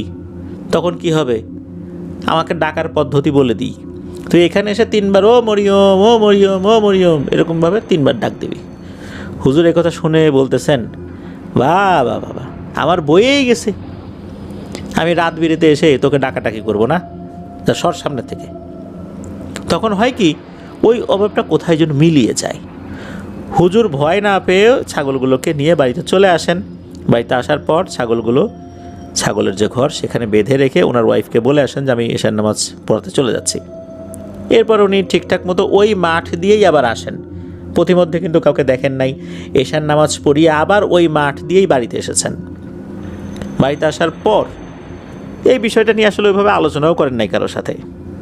তার ছেলে শুনলে আবার ভয় পেতে পারে, ওনার ওয়াইফ শুনলে ভয় পেতে পারে, এই জন্য এটা নিয়ে উনি বাসায় আর আলোচনা করলেন না। পরদিন সকালবেলা উনি তো ফজরের নামাজ পড়াতে চলে গিয়েছেন। ফজরের নামাজ পড়িয়ে যখন বাসায় এসেছেন তখন ওনার ছেলে ওনাকে ডাকছে, ও বাবা এদিকে আসো তো, দেখো তো কিছু একটা সমস্যা হয়েছে। কি সমস্যা?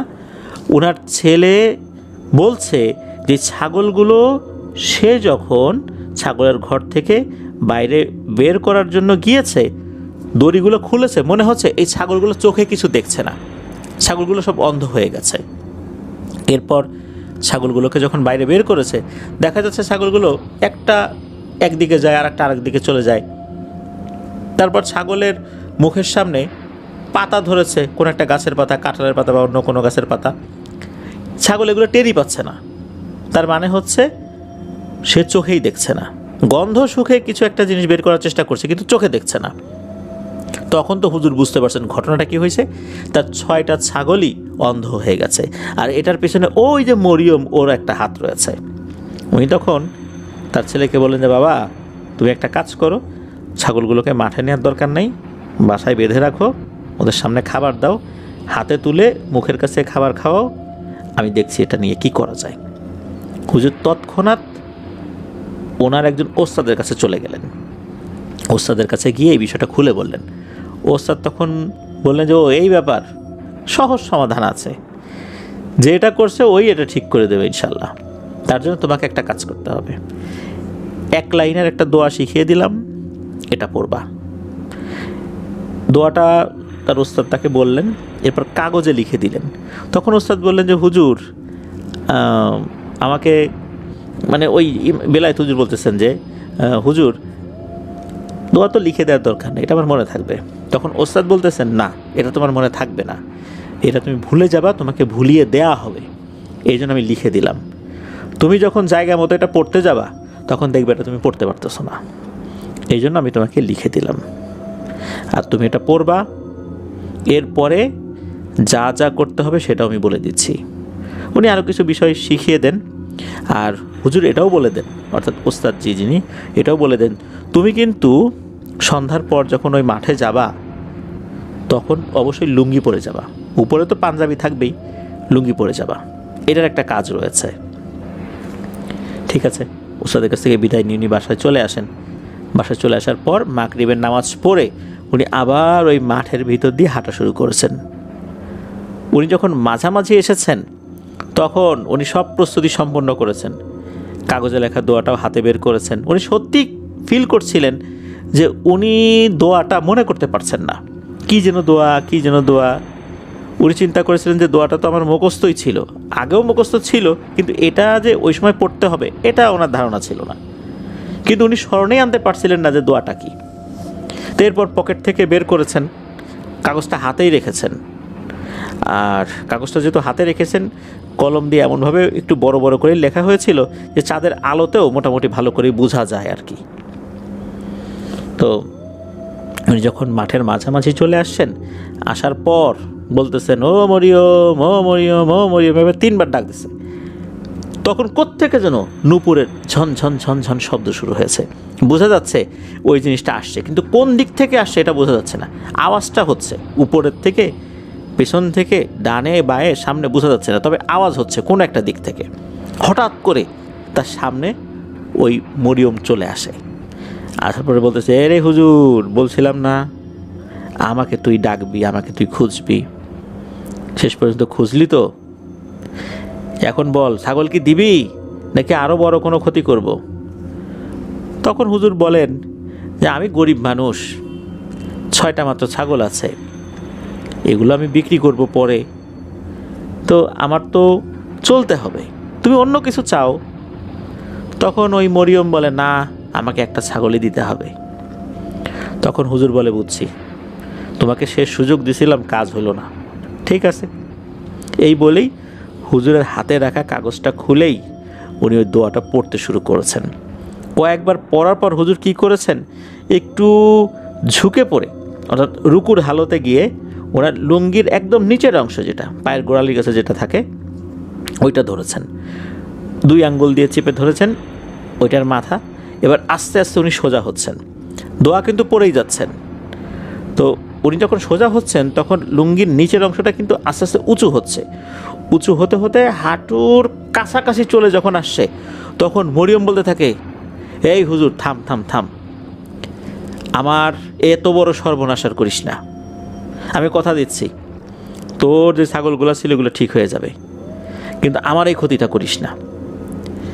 আসলে তার কি ক্ষতি হচ্ছে এটা কিন্তু বেলায়েত হুজুরও বুঝতে পারতেছেন না, তবে কিছু একটা ভয়ঙ্কর ঘটনা ঘটে যাচ্ছে এটা উনি বুঝতে পারছিলেন। সে তো কাকুতি মিনতি শুরু করে দেয় যে হুজুর তো দোয়া পড়া থামা। তখন বল কিন্তু হুজুরের কোটে। তখন হুজুর বলেন, দোয়া পড়া থামাতে পারি একটা শর্তে, তুই এই এলাকা ছেড়ে চলে যাবি।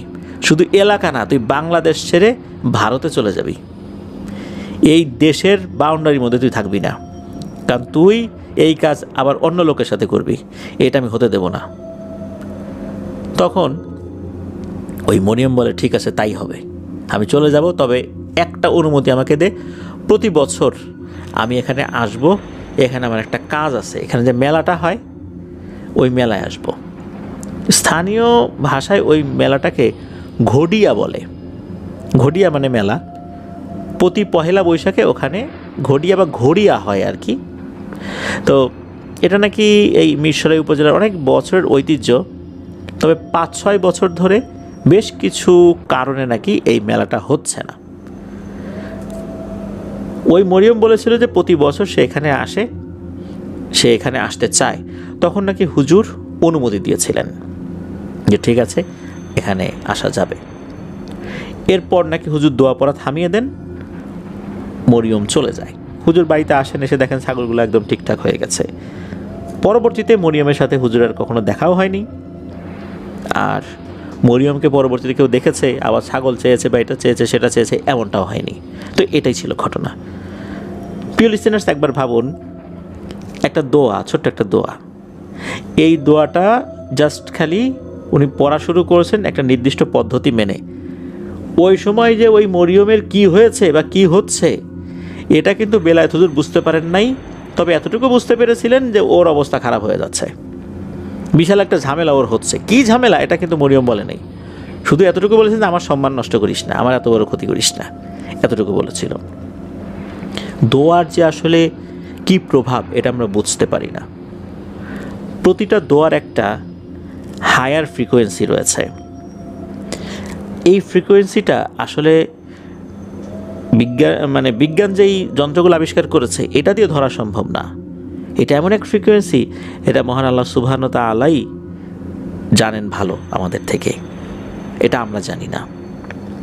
অনেকে বলে দোয়ার অনেক ক্ষমতা, এই ক্ষমতাটা আসলে বৈজ্ঞানিকভাবে প্রমাণ করা সম্ভব নয়।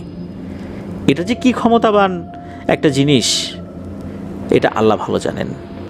দোয়ার দ্বারা তকদির পরিবর্তন হয়ে যায়, ভাগ্য পরিবর্তন হয়ে যায়, হায়াত বেড়ে যায়, হায়াত কমে যায়, আর অনেক ঘটনা ঘটে যায়। তাহলে দোয়ার প্রভাব অবশ্যই রয়েছে। এই জন্য রাসূলুল্লাহ সাল্লাল্লাহু আলাইহি ওয়াসাল্লাম বেশি বেশি করে আমাদেরকে দোয়া করতে বলেছেন, দোয়া চাইতে বলেছেন। দোয়ার প্রভাব তো অবশ্যই রয়েছে। আল্লাহ আমাদেরকে বুঝার তৌফিক দান করুন। ধন্যবাদ জানাচ্ছি শাহিন ভাইকে ওনার পাঠানো ঘটনার জন্য। আশা করি ওনার কাছ থেকে আরও অনেক ঘটনা ইনশাল্লাহ আমরা পাবো। প্রিয় লিসেনার, চলে যাব আমাদের আজকের থার্সডে নাইটের 196তম এপিসোডের পরবর্তী আরেকটি নতুন ঘটনায়।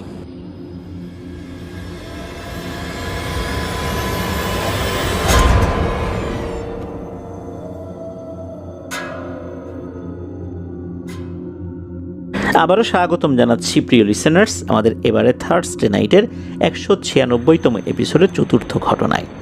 এখন যে ঘটনাটি আপনাদের সাথে শেয়ার করব, এই ঘটনাটি আমাদেরকে যিনি পাঠিয়েছেন ওনার নাম মোহাম্মদ অন্তর।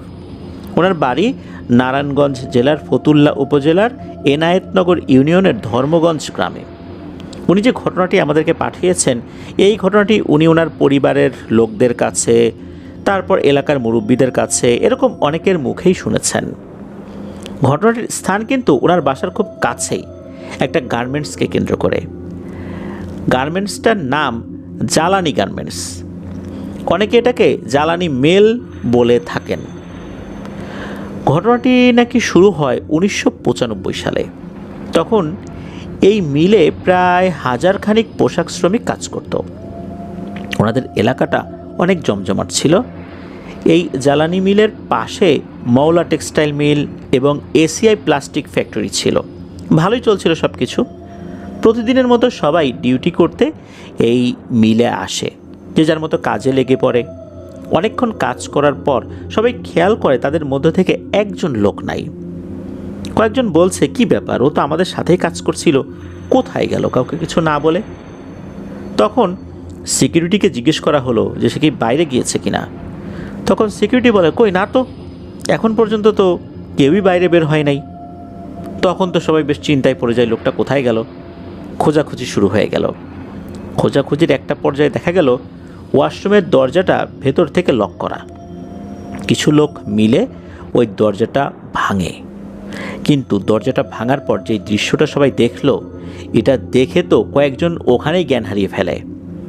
সবাই দেখলো এই যে লো কমোড, এই লো কমোডের যে ছিদ্র রয়েছে, এই ছিদ্রের ভেতর দিয়ে তার পুরো শরীরটা ঢুকে গেছে। শুধু হাঁটু থেকে পায়ের পাতা অবধি বাইরে বেরিয়ে আছে। এটা কিভাবে সম্ভব? একটা মানুষকে এইভাবে ঢুকিয়ে ফেলা, একটা সুস্থ স্বাভাবিক পূর্ণবয়স্ক মানুষ কি এভাবে ঢুকতে পারে, না ঢোকানো যায়? এটা এমন একটা ভয়ঙ্কর ব্যাপার ছিল যে সবার মধ্যে একটা আতঙ্ক ছড়িয়ে পড়ে। সেই 1995 সালের কথা বলছি। ওই সময় পুলিশ আসে। কেউ তো ওই সাইডে যাওয়ারই সাহস করে না। পুলিশ এসে কমোড ভেঙে লাশটি উদ্ধার করে। এখানে একটা অদ্ভুত ব্যাপার রয়েছে, সেটা হচ্ছে একটা লাশকে এভাবে একটা ক্ষুদ্র একটা ছিদ্র দিয়ে পুরো একটা বডিকে ভেতরে ঢুকিয়ে দেওয়া হলো, তাহলে কিন্তু লাশের অনেক ক্ষয়ক্ষতি হওয়ার কথা ছিল, তাই না? অদ্ভুত ব্যাপার হচ্ছে, কমোড ভেঙে যখন লাশটাকে উদ্ধার করা হলো, তখন দেখা গেল তার শরীরের অনেক কিছুই অবিকৃত রয়েছে। এটাও একটা অসম্ভব ব্যাপার বলতে হবে। তবে শরীরের বিভিন্ন জায়গায় কিছু কাটাছেঁড়ার দাগ ছিল। এটার আসলে ব্যাখ্যা কি? কেউ কোনো ব্যাখ্যা দিতে পারেনি। আর ময়না তদন্তের পর এখানে আরও একটা অদ্ভুত তথ্য পাওয়া যায়। যিনি ময়না তদন্ত করেছিলেন উনি নাকি জানিয়েছিলেন যে তার মৃত্যুটা নাকি স্বাভাবিকভাবেই হয়েছে। এর পরপরই এলাকায় তো তোলপাড় শুরু হয়ে যায়। একটা লোক এভাবে মারা গেল, পুলিশ বলে সাধারণ মৃত্যু, এটা খুনও না, এটা কিভাবে সম্ভব? তখন এলাকার মসজিদের ইমাম সাহেবের কাছে কিছু লোকজন যায়। এই ইমাম সাহেবের সাথে কিছু শক্তিশালী মুসলিম জিনের ভালো বন্ধুত্ব ছিল।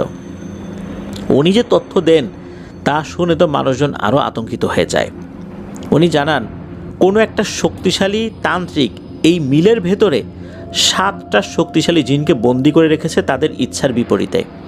এই 7টা শক্তিশালী জিনের মধ্যে 6টা জিন খুবই দুষ্টু প্রকৃতির এবং এদের মনে মায়া দয়া বলতে কিছুই নেই। তবে একটা জিন সে অনেক ভদ্র, সে মানুষের উপকার করতে ভালোবাসে, উপকার করতে ভালো লাগে তার। কিন্তু সমস্যা হচ্ছে যে এরা 7 জনই এখানে বন্দি। আর ওই 6 জন যেহেতু মানুষের উপর খুবই ক্ষিপ্ত হয়ে আছে, তারা চাইলেও এখান থেকে বের হতে পারছে না, তাদেরকে বন্দি করে রাখা হয়েছে। আর যেহেতু এখানে তাদেরকে বন্দি করে রাখা হয়েছে, তাদের শক্তি প্রয়োজন। এই শক্তির জন্যই মূলত বিভিন্ন সময় মানুষদেরকে ওরা এখন হত্যা করা শুরু করেছে। আর যেই তান্ত্রিক এদেরকে এখানে বন্দি করেছে, সেই তান্ত্রিক ছাড়া এদেরকে এখান থেকে ছাড়ানো একরকম অসম্ভব বলা চলে। সেই এসে এই জাদুর বন্ধনটা কাটাতে পারবে, তারপর এরা মুক্তি পাবে। আর যদি কেউ এদেরকে এখান থেকে ছাড়ানোর চেষ্টা করে, তাহলে এদের কিছু ক্ষয়ক্ষতি হতে পারে। যখনই এদের ক্ষতি হওয়া শুরু হবে, তখন কিন্তু ওরা কোনো হুজুর, তান্ত্রিক, রাখি কিচ্ছু মানবে না। যেই এখানে কাজ করতে আসবে, যদি ওরা বুঝতে পারে যে ওদের কোনো সমস্যা হচ্ছে, সাথে সাথে তাকে মেরে ফেলবে। সুতরাং এখানে কোনো ধরনের কোনো কাজের ঝুঁকি নেওয়া যাবে না, এমনটাই উনি বলে দেন। এরপর কয়েক মাস ভালোই চলছিল, তবে ওই ইমাম সাহেব বেশ কিছু নিয়মকানুন বাতলে দেন যে এখানে যারা কাজ করবে এদেরকে কিছু নিয়মকানুন মেনে চলতে হবে। সেই অনুযায়ী যারা শ্রমিক ছিল তারা কাজ করে যাচ্ছিলেন। কয়েক মাস ভালোই চলছিল। হঠাৎ একদিন সেম ঘটনা ঘটে আরও একজনের সাথে।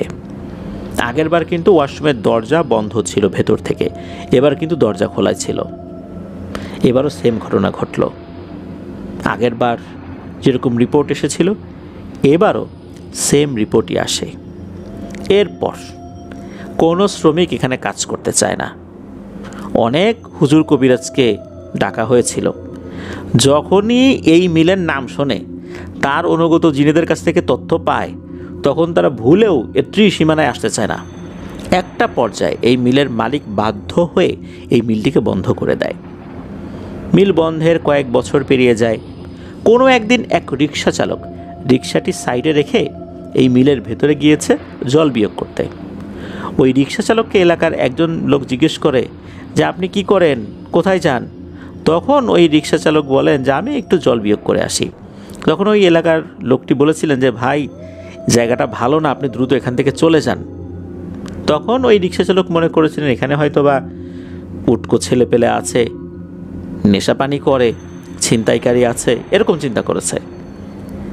এই চিন্তা করে হয়তো বা সে ভিতরে ঢুকেছিল। এদিকে যেই লোকটা এই কথাটি বলেছিল উনি কিন্তু ঘন্টাখানেক পরে ওই পথ দিয়েই ফিরছিলেন। তখন দেখা গেল ওই যে রিক্সাটা, ওই রিক্সাটা আগের ঠিক ওই জায়গাতেই রয়েছে। উনি চিন্তা করলেন যে কী ব্যাপার, আমি ঘন্টাখানেক আগে এদিক দিয়ে গেলাম, ওই লোকটাকে সতর্ক করলাম, তারপর ওই লোকটা কী যেন ভাবলো। লোকটা তো এতক্ষণে অনেক আগেই চলে যাওয়ার কথা ছিল, কিন্তু রিক্সাটা এখানে কেন, উনি কি আবার ঘুরে এখানে আসছে কি না? তখন ওনার একটা সন্দেহ লাগে। উনি আরও কয়েকজন লোককে ডাকেন যে দেখেন তো ভাই, এই রিক্সাওয়ালা উনি তো অনেকক্ষণ আগে মনে ভেতরে গেছে, এখনও আসতেছে না, আসেন তো আমরা যাই ভিতরে, ওই লোকটার কোনো ক্ষয়ক্ষতি হলো কি না। তখন বেশ কয়েকজন মিলে ওই মিলের ভেতরে ঢোকার পর ওখানে একটা শিমুল তুলা গাছ ছিল। ওই শিমুল তুলা গাছের কাছে গিয়ে ওনারা ভয়ঙ্করভাবে আতঙ্কিত হয়ে যায়। ওনারা দেখেন ওই গাছের গোড়ায় হাঁটু থেকে পায়ের পাতা অবধি বাইরে বেরিয়ে আছে, আর পুরো শরীরটাই মাটির মধ্যে ঢোকানো। তখন ওনারা তো পুলিশকে জানিয়েছে, পুলিশ আসে, ওখানে লাশ উদ্ধার করা হয়। এবারও একটা আজব ব্যাপার ঘটে, তা হচ্ছে পুলিশ জানায় ময়নাতদন্তের রিপোর্ট অনুযায়ী যে এই লোকটার মৃত্যু নাকি স্বাভাবিকভাবে হয়েছে। তার শরীরে ওইরকম উল্লেখযোগ্য দাগই পাওয়া যায় নাই, হার্ট অ্যাটাক বা এরকম কোনো কিছুতে হয়েছে। পুলিশ সদস্যরা তো অবাক হয়ে যায়, এটা কিভাবে সম্ভব? কিন্তু কাগজে কলমে যে রিপোর্ট এসেছে সেই অনুযায়ী তো তাদেরকে কাজ করতে হবে। এই যে ঘটনাটা ঘটছে, এখন লোকজন তো দিনের বেলাতেও এই এলাকার ছায়াও মারাতে চায় না। মানুষজন ভয় ভয় ভাব নিয়ে ওই মিলের পাশ দিয়ে হাঁটাহাঁটি করে। তবে বেশ কয়েক মাস পার হয়ে যায়, মানুষের মধ্যে ভয় কিছুটা কমে আসে। এরপর ঘটে আর একটা ঘটনা। ওই এলাকার একটা ছেলে, তার নাম হচ্ছে জামান, সে বাড়ি থেকে রাগ করে বেরিয়ে যায়। তারপর অনেক খোঁজাখুঁজি করেও পাওয়া যায় না। নিখোঁজের 3 দিন পর তার নিথর দেহটিকে এই মিলের এক ইঞ্জিন রুমে ঝুলে থাকতে দেখে এক প্রতিবেশী বিভিন্ন মানুষকে খবর দেয়। এই মিলের যেই ইঞ্জিন রুম আর কি, তো এই ইঞ্জিন রুমের দরজাটা বাইরে থেকে কিন্তু তালা লাগানো ছিল, তালাতেও কিন্তু জং পড়ে গেছে। অনেক আগে লাগানো হয়েছে, একটা তালা যদি কয়েক বছর লাগানো থাকে সেই তালায় তো জং পড়বে, এটাই স্বাভাবিক। কথা হচ্ছে যে এই ছেলেটা এর ভেতরে কিভাবে গেল। ইঞ্জিন রুমের দরজা ভেঙে লাশ উদ্ধার করা হয়। তার লাশটা এই 3 দিনে অনেক ভয়ঙ্কর হয়ে গিয়েছিল, দেখলেই ভয় লাগে এমন একটা অবস্থা আর কি। তার চোখ দুটো অনেক বড় বড় হয়ে গিয়েছিল, জিহ্বাটা অনেক বড় হয়ে ঝুলেছিল। তো এই ঘটনা কিন্তু 1999 সালে ঘটেছে, অর্থাৎ এই যে জামান নামক ছেলেটার কথা বললাম তার সাথে 1999 সালে এই ঘটনাটা ঘটে। এখন রিক্সাওয়ালা যিনি, উনিও তো মারা গেলেন। আমরা ধারণা করি উনি হয়তো মনে এটাই চিন্তা করেছিলেন, কিন্তু আসলে উনি মনে কি চিন্তা করেছিলেন তা তো আর জানা যায় নাই, কারণ উনি তো এই বিষয়টা কারোর সাথে শেয়ারও করেন নাই। উনি মারা গেলেন, উনি কী দেখেছিলেন তাও জানা যায়নি। এই যে যারা মারা গেল, এনারা কিন্তু আসলে এমনটা না যে আহত হয়েছেন পরে কিছু বলে তারপর মারা গেছেন, তা কিন্তু না। আসলে কি হয়েছিল ওনাদের সাথে ওনারা তো আর বলতে পারেন নাই। এরপর অনেকটা বছর পার হয়ে যায়, 2008 সাল পর্যন্ত মাঝে মাঝে সাদা জুব্বা পরা একটা অবয়বকে দেখা গিয়েছে ওখানে, 8 থেকে 9 ফিট উচ্চতার। তবে এই অবয়বটাকে যাকেই দেখা দিয়েছে বা এই অবয়বটাকে যে দেখেছে সে নাকি 1 মাস অসুস্থ ছিল। তবে 2008 সালের পর তাকে আর দেখা যায়নি। এরপর থেকে এই মিলে আর কোনো মৃত্যুর ঘটনাও ঘটেনি। সবাই খুব সাবধানে চলাচল করে। ওই জিনগুলো নাকি এখনও সেখানে আছে, এখনও মানুষকে হয়তো বা দেখা দেয়, তবে এখনও কোনো মৃত্যুর ঘটনা বিশেষ করে এই 1999 সালের পর থেকে দেখা যায়নি। আর 2008 সাল পর্যন্ত তো একটা অবয়বকে দেখা গিয়েছে। যেহেতু এটা নিয়ে আর কোনো কাজ আগানো হয়নি, এদেরকে মুক্ত করারও কোনো কর্মকাণ্ড পরিচালনা করা হয়নি, কে যাবে এই ঝুঁকি নিয়ে, যার কারণে এটা বন্ধই। এটাই ছিল ঘটনা। ধন্যবাদ জানাচ্ছি আমাদেরকে যিনি ঘটনা পাঠিয়েছেন, অন্তর ভাইকে। এই যে জ্বালানি গার্মেন্টস বা জ্বালানি মিল, বা ওনারা এটাকে জ্বালানি মেল বলে থাকেন, চিন্তা করুন কি ভয়ঙ্কর একটা অবস্থা। এটা এমন হতে পারে যে ওনার সফলতা, অর্থাৎ এই মিল মালিকের সফলতায় ঈর্ষান্বিত হয়ে এখানে কোনো ভয়ঙ্কর শ্রেণীর জিনদেরকে চালান দিয়ে বন্দি করে ফেলা হয়েছে, যাতে করে মিলটা বন্ধ হয়ে যায়। এরকম কিন্তু অনেকই ঘটে, অনেক ব্যবসা প্রতিষ্ঠানে, অনেক মিলে, এমনকি অনেক বাড়িতেও কিন্তু এরকম ঘটনা ঘটে। দেখা যাচ্ছে এমন একটা বহুতল ভবন, যে বহুতল ভবনে কিন্তু সাপ আসার কথা না, এমন সমস্ত বিষধর সাপ সেই বাড়ির বিভিন্ন ফ্ল্যাটে দেখা যাচ্ছে, বিভিন্ন ফ্লোরে দেখা যাচ্ছে, ওয়াশরুমে দেখা যাচ্ছে। সাপ কোথা থেকে আসছে কেউ জানে না। সাপের ভয়ে ওই বাড়ি ছেড়ে সবাই চলে যাচ্ছে। এভাবেই ওই বাড়িটা খালি হয়ে যায়, ওই বাড়িতে আর কেউ থাকে না। মূলত দুষ্টু লোকেরা ঈর্ষান্বিত হয়ে বা হিংসার বশবর্তী হয়ে ভয়ঙ্কর জাদুটনার মাধ্যমে কিছু জিনদেরকে ওখানে বন্দি করে দেয় বা জিন চালান করে দেয়, যে তোমরা এই কাজটা করে আসবা, ওই জিনিসটা এইভাবে ধ্বংস করে দিবা। এরকম অনেক কিন্তু হচ্ছে, অনেক হয় এটা বলবো না, হচ্ছে। ঢাকা শহরে এরকম অনেক ঘটনা ঘটছে। হিংসা করে কোনো বাড়িকে একদম পরিত্যক্ত করে দিচ্ছে। আল্লাহ আমাদেরকে হেফাজত করুন, আর আল্লাহ আমাদেরকে বুঝার তৌফিক দান করুন। ধন্যবাদ জানাচ্ছি যিনি ঘটনা পাঠিয়েছেন। প্রিয় লিসেনার, চলুন চলে যাব আমাদের আজকের থার্সডে নাইটের 196তম এপিসোডের পরবর্তী আরও একটি নতুন ঘটনায়।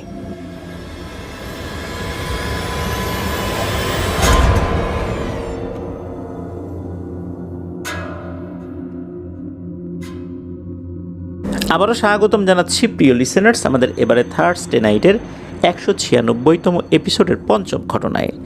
এখন যে ঘটনাটি আপনাদের সাথে শেয়ার করব, এই ঘটনাটি আমরা যার কাছ থেকে পেয়েছি, ওনার নাম মতিউর রহমান শামীম। ওনার বাড়ি ময়মনসিংহ জেলার ধোবাউড়া উপজেলার রামনাথপুর গ্রামে। ওনার কিন্তু আরও একটি ঘটনা আমরা আমাদের ইমিডিয়েট আগের থার্সডে নাইট এপিসোডে, অর্থাৎ থার্সডে নাইট এপিসোড 195-এর তৃতীয় ঘটনা হিসেবে প্রচার করেছি, যেটা শিরোনাম ছিল রক্তচক্ষু। একটি মাদ্রাসা কেন্দ্রিক ঘটনা ছিল। তো এই ঘটনাটি গ্রামের একটি ছেলের সাথে ঘটেছিল 2014 সালের দিকে। এই ঘটনাটি ঘটেছিল ময়মনসিংহ জেলার ফুলপুর উপজেলার একটি গ্রামে। সঙ্গত কারণে গ্রামের নামটি প্রকাশ করতে নিষেধ করেছেন। তো ঘটনাটি ঘটেছিল এই মতিউর ভাইয়ের বড় ভাইয়ের চাচা শ্বশুরের ছেলের সাথে। আমরা নামটা বলছি, সেই ছেলেটার নাম আর কি, তার নাম হচ্ছে কাউসার আহমেদ। ঘটনাটি যখন 2014 সালের দিকে ঘটে, তখন এই কাউসার আহমেদের বয়স 13 কি 14 বছর। কাউসার যে স্কুলে পড়তো, সেই স্কুলে যাওয়ার পথে একটি গাব গাছ পড়তো। তো সে একদিন স্কুলে যাওয়ার পথে হঠাৎ সেই গাব গাছের দিকে তার চোখ যখন গেছে, তখন সে দেখতে পায় গাব গাছের মধ্যে একটা ময়না পাখির বাসা, আর সেই বাসায় দুটি ময়না পাখি বসে আছে। আর সেই বাসা থেকে ময়না পাখির ছোট বাচ্চার কিচিরমিচির শব্দ শোনা যাচ্ছে। তখন এই কাউসার তার সহপাঠীদের সাথে প্ল্যান করলো, স্কুল থেকে ফেরার পথে গাছে উঠে ময়না পাখির বাচ্চা ধরবে। ছোটবেলা থেকে যদি ময়না পাখির বাচ্চাকে লালন পালন করা যায় তখন ভালো কথা বলতে পারে, এই চিন্তা করেই মূলত এরকম একটা প্ল্যান করেছে। তো যেইভাবে সেই কাজ, স্কুল থেকে ফেরার পথে তার সহপাঠীদেরকে সাথে নিয়ে সেই গাব গাছের নিচে এসে দাঁড়ায়। স্কুল ব্যাগটা অন্য একজনের হাতে দিয়ে সে গাছে উঠতে শুরু করে। তার সাথে অন্য যে সহপাঠীরা ছিল, ওই সহপাঠীরা কিন্তু গাছে উঠতে এতটা পারদর্শী ছিল না কাউসারের মতো। কাউসার কিন্তু গাছে উঠতে খুবই পারদর্শী, আর এমনিতেও সে খুবই চঞ্চল। এলাকার মানুষের গাছ থেকে সুপারি, আম, নারকেল সহ আরও অনেক কিছু সে পেরে দিত। সে যখন প্রথমবার গাছে উঠতে শুরু করেছে তখন অর্ধেক ওঠার পরে গাছ থেকে সে এমনি এমনি পড়ে যায়, তবে পড়ার পর সে তেমন কোনো ব্যথাই পায়নি। তার সহপাঠীরা জিজ্ঞেস করছে, এ কী হলো রে? তখন সে বলতেছে, এমনি এমনি তো পড়ে গেলাম। তখন অন্যরা বলতেছে, তাহলে তো বেশি ব্যথা পেয়েছিস? বলে, না, আমি তেমন কোনো ব্যথাই পাইনি। সহপাঠীরা আশ্চর্য হয়ে যায়, কারণ সে যতটুকু উচ্চতা থেকে নিচে পড়েছে ব্যথা তো পাবারই কথা, কিন্তু সে পায়নি। দ্বিতীয়বার সে আবার ট্রাই করলো, দ্বিতীয়বারও ঠিক একই উচ্চতা থেকে সে নিচে পড়ে গেল, এবারও সে কোনো ব্যথা পায়নি। আশ্চর্য বিষয়। তৃতীয়বার সে চিন্তা করলো, এইবার উঠবই। সে তার সহপাঠীদেরকে বলতেছে, কেন যেন পড়ে যাচ্ছি নিজেও জানি না, দেখি এবার আমাকে উঠতেই হবে। এবার সে যখন উঠছে, উঠতে উঠতে কিন্তু ওই আগের উচ্চতা থেকে আরও একটু উপরে যখন উঠেছে, তখন ওই সহপাঠীরা কিন্তু খেয়াল করছে যে কি হচ্ছে। তখন সবাই খেয়াল করলো, মনে হচ্ছে যে কেউ একজন এই কাউসারকে ধরে ছুঁড়ে দূরে ফেলে দিল। গাছ থেকে নিচে পড়ে গেলে তো সরাসরি নিচে পড়বে, কিন্তু তা না, মনে হচ্ছে কে যেন তাকে ছুঁড়ে দূরে ফেলে দিয়েছে। আর এমনভাবে পড়েছে, পড়েই তো সে প্রচণ্ড জোরে একটা চিৎকার দিয়ে ওখানেই অজ্ঞান হয়ে যায়। তার যারা সহপাঠীরা ছিল তারা দ্রুত এই কাউসারের বাসায় গিয়ে খবর দেয়। তখন তো তার আত্মীয় স্বজনরা, বাবা চাচারা অতি অল্প সময়ের মধ্যে দৌড়ে ওখানে চলে আসে। তখন তারা দেখে যে কাউসার মাটিতে পড়ে আছে, নাক মুখ দিয়ে রক্ত বের হচ্ছে। তখন তারা ধরাধরি করে বাড়িতে নিয়ে যায়। তখন কিন্তু প্রায় সন্ধ্যা হয়ে যাচ্ছে, এমন একটা অবস্থা। যখন কাউসারকে কোলে করে বাড়ির দিকে নিয়ে যাওয়া হচ্ছিল তখন পথিমধ্যে ওই এলাকার মসজিদের ইমাম সাহেবের সাথে দেখা হলে ইমাম সাহেব বিস্তারিত শুনলেন। কাউসারের সহপাঠীরা তো ছিল, তারা যেভাবে বর্ণনা করেছে ইমাম সাহেব এটা শোনার পর ইমাম সাহেব বলছেন, এটা তো স্বাভাবিক বিষয় বলে মনে হচ্ছে না, এখন তো মাগরিবের আজান হয়ে যাবে ভাব, আমি মাগরিবের নামাজটা পড়িয়ে তোমাদের বাড়িতে আসতেছি। এই বলে উনি মসজিদে চলে গেলেন। এদিকে কাউসারকে বাড়িতে নিয়ে আসা হয়েছে। কাউসারের নাক মুখ দিয়ে কিন্তু রক্ত পড়ছিল। বাড়িতে আনার পর তার নাক মুখ দিয়ে যে রক্ত পড়ছে ওটা মুছে দেওয়া হয়, রক্ত অবশ্য বন্ধ হয়ে যায়। এরপর বাসায় তো কান্নার রোল পড়ে গেছে। কাউসারের তো শ্বাস প্রশ্বাস চলছে, কিন্তু তার কিন্তু সেন্স নাই। আশেপাশের মানুষজন এসে জড়ো হয়ে গেছে। কিছুক্ষণ পর ইমাম সাহেব এসে হাজির হলেন। উনি কাউসারের সামনে বসে উনি ওনার মতো করে রুকিয়া শুরু করলেন। কিছুক্ষণ রুকিয়া করার পর হঠাৎ কাউসার চোখ খুলল। কাউসার ওই যে গাছ থেকে পড়ার পর জ্ঞান হারিয়েছিল, দীর্ঘ সময় অজ্ঞান থাকার পর হুজুর যখন রুকিয়া শুরু করেছেন এরপরে কিন্তু কাউসার চোখ খুলেছে। এমনভাবে চোখ খুলেছে মনে হচ্ছে চোখগুলো এখন ছিটকে বেরিয়ে আসবে, এত বড় বড় করে চোখ করেছে। আর চোখগুলো দেখে আসলে চোখ মনে হচ্ছিল না, মনে হচ্ছিল এগুলো আগুনের গোলা। চোখ খোলার পর তখন রাগান্বিত হয়ে হুজুরের দিকে তাকিয়েই দাঁতে দাঁতে কামড় দিয়ে কটমট করতে করতে হুজুরকে জিজ্ঞেস করছে, আমাকে কেন বিরক্ত করতেছিস? তখন হুজুর বলে, কে তুই? এই ছেলেটার উপর কেন আসর করেছিস? তখন কাউসারের ভেতরে থাকা জিনটা বলতে থাকে, ওর কত বড় সাহস, আমি খাওয়া দাওয়া করে আরাম করে একটু শুয়েছি, আমার চোখ লেগে আসছে ঘুমে, ঠিক সেই সময় সে গাছে ওঠা শুরু করেছে। তখন আমি তাকে সরাসরি কোনো আঘাত না করে গাছ থেকে নামিয়ে দিছি। নিচে পড়ার পরও সে কোনো ব্যথা পায়নি। আমি ভাবছি হয়তোবা আর বিরক্ত করবে না, কিন্তু সে আবারও গাছে ওঠার চেষ্টা করছে। তখনও কিন্তু আমি একই পদ্ধতিতে ওকে গাছ থেকে নামাই দিছি।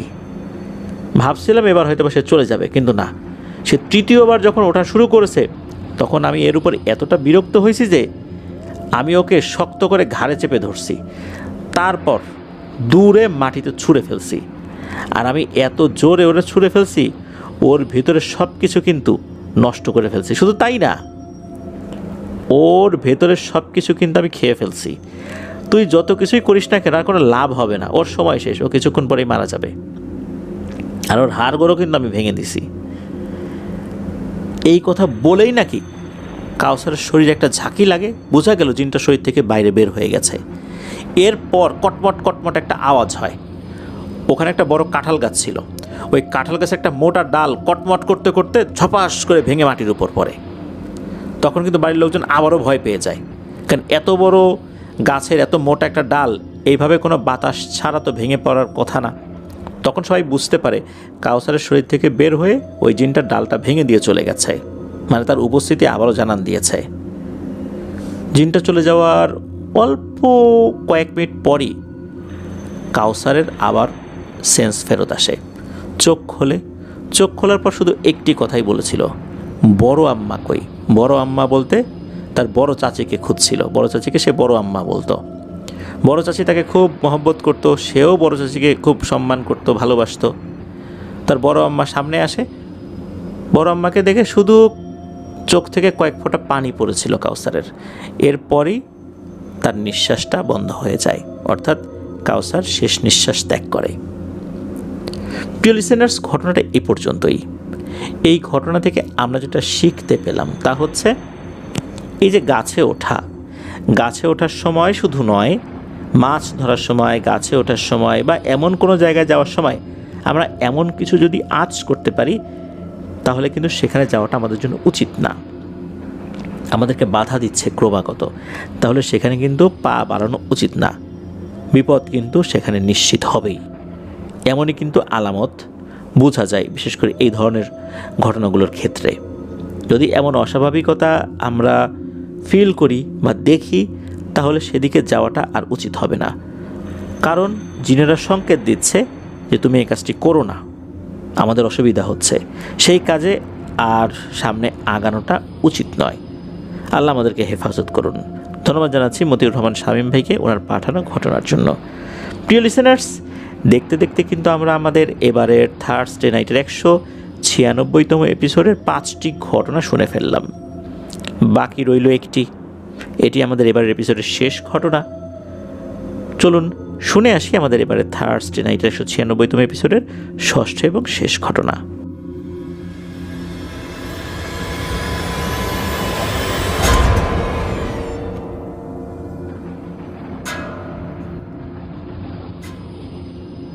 প্রিয় লিসেনার্স, কেমন লাগছে আমাদের এবারে থার্সডে নাইটের 196তম এপিসোডের ঘটনাগুলো? তা কিন্তু জানিয়ে ভিডিওর কমেন্ট সেকশনে কমেন্ট করতে ভুলবেন না। এছাড়া আমাদের ফেসবুক পেজ আর গ্রুপ তো রয়েছে আপনাদের হরর ওয়ার্ল্ড নামে, সেখানে গিয়েও আপনারা আপনাদের মতামত জানাতে পারেন। আপনাদের সাথে ঘটে যাওয়া বা আপনাদের জানা সত্য ভয়ের ঘটনাগুলো আমাদেরকে লিখে বা রেকর্ড করে afnantheHorrorWorldBD@gmail.com এই ইমেল অ্যাড্রেসে ইমেল করতে পারেন। ইমেল অ্যাড্রেসের স্পেলিংটা বলে দিচ্ছি, AFNANTHEHORRWORLDBD afnantheHorrorWorldBD@gmail.com। স্পেলিংটাও আমরা আমাদের ভিডিওর ডিসক্রিপশনে দিয়ে রেখেছি, সেখানে গিয়ে স্পেলিংটা চেক করতে পারবেন। রহস্য আর ভয় এই দুটো নিয়ে কিন্তু আফনাস বি ইউটিউব চ্যানেলে আমরা প্রতি রবিবার এবং মঙ্গলবার এপিসোড চালিয়ে যাচ্ছি। আপনারা সেগুলো শুনতে কিন্তু ভুল করবেন না। আফনাস বি ইউটিউব চ্যানেলের লিঙ্কটাও এই ভিডিওর ডেসক্রিপশনের একদম উপরের দিকে দেওয়া রয়েছে, সেখানে গিয়ে আপনারা আমাদের ওই চ্যানেলে সাবস্ক্রাইব করতে পারেন। এই ভিডিও লাইক বাটনে প্রেস করতে ভুলবেন না। ভিডিওর লিঙ্কটাও বেশি বেশি করে শেয়ার করে দেবার অনুরোধ করছি, যাতে করে যারা সত্য ভয়ের ঘটনা শুনতে ভালোবাসেন তাদের কাছে আপনাদের হরর ওয়ার্ল্ড পৌঁছাতে পারে। চলুন শুরু করি আজকের এপিসোডের শেষ ঘটনা। এই ঘটনাটি আমরা যার কাছ থেকে পেয়েছি, ওনার নাম সাব্বির হোসেন জীবন। উনি একজন রেমিটেন্স যোদ্ধা ভাই, বর্তমানে রয়েছেন সৌদি আরবের হাইল শহরে। উনি যে ঘটনাটি আমাদেরকে পাঠিয়েছেন, এই ঘটনাটি মূলত ওনার এক আত্মীয়ের সাথেই ঘটেছে। আর একটা বিষয় বলে নেই, জীবন ভাইয়ের বাড়ি কিন্তু শরীয়তপুর জেলার পালং উপজেলার রুদ্রকর ইউনিয়নের ঢালিকান্দি গ্রামে। আর ওনার যেই খালামণির সাথে ঘটনাটি ঘটেছে, এই ঘটনাটি 2016 সালের মে মাসে ঘটেছিল। খালামণির তখন মাত্র 2 মাস হয়েছে বিয়ে হয়েছে। হাতের মেহেদিও তখনও শুকায়নি, মেহেদির দাগও তখন রয়ে গেছে। তখনও অনেক আত্মীয়ের বাড়িতে বেড়াতে যাচ্ছেন তিনি। এরই মধ্যে হঠাৎ করেই উনি অসুস্থ হয়ে পড়েন। একদিন ওনার বাসা থেকে অনেক চিৎকারের আওয়াজ শোনা যাচ্ছে। ওনার বাসা কিন্তু এই জীবন ভাইদের বাড়ির পাশেই আর কি। তখন জীবন ভাই গিয়েছেন, জীবন ভাইয়ের মা গিয়েছেন।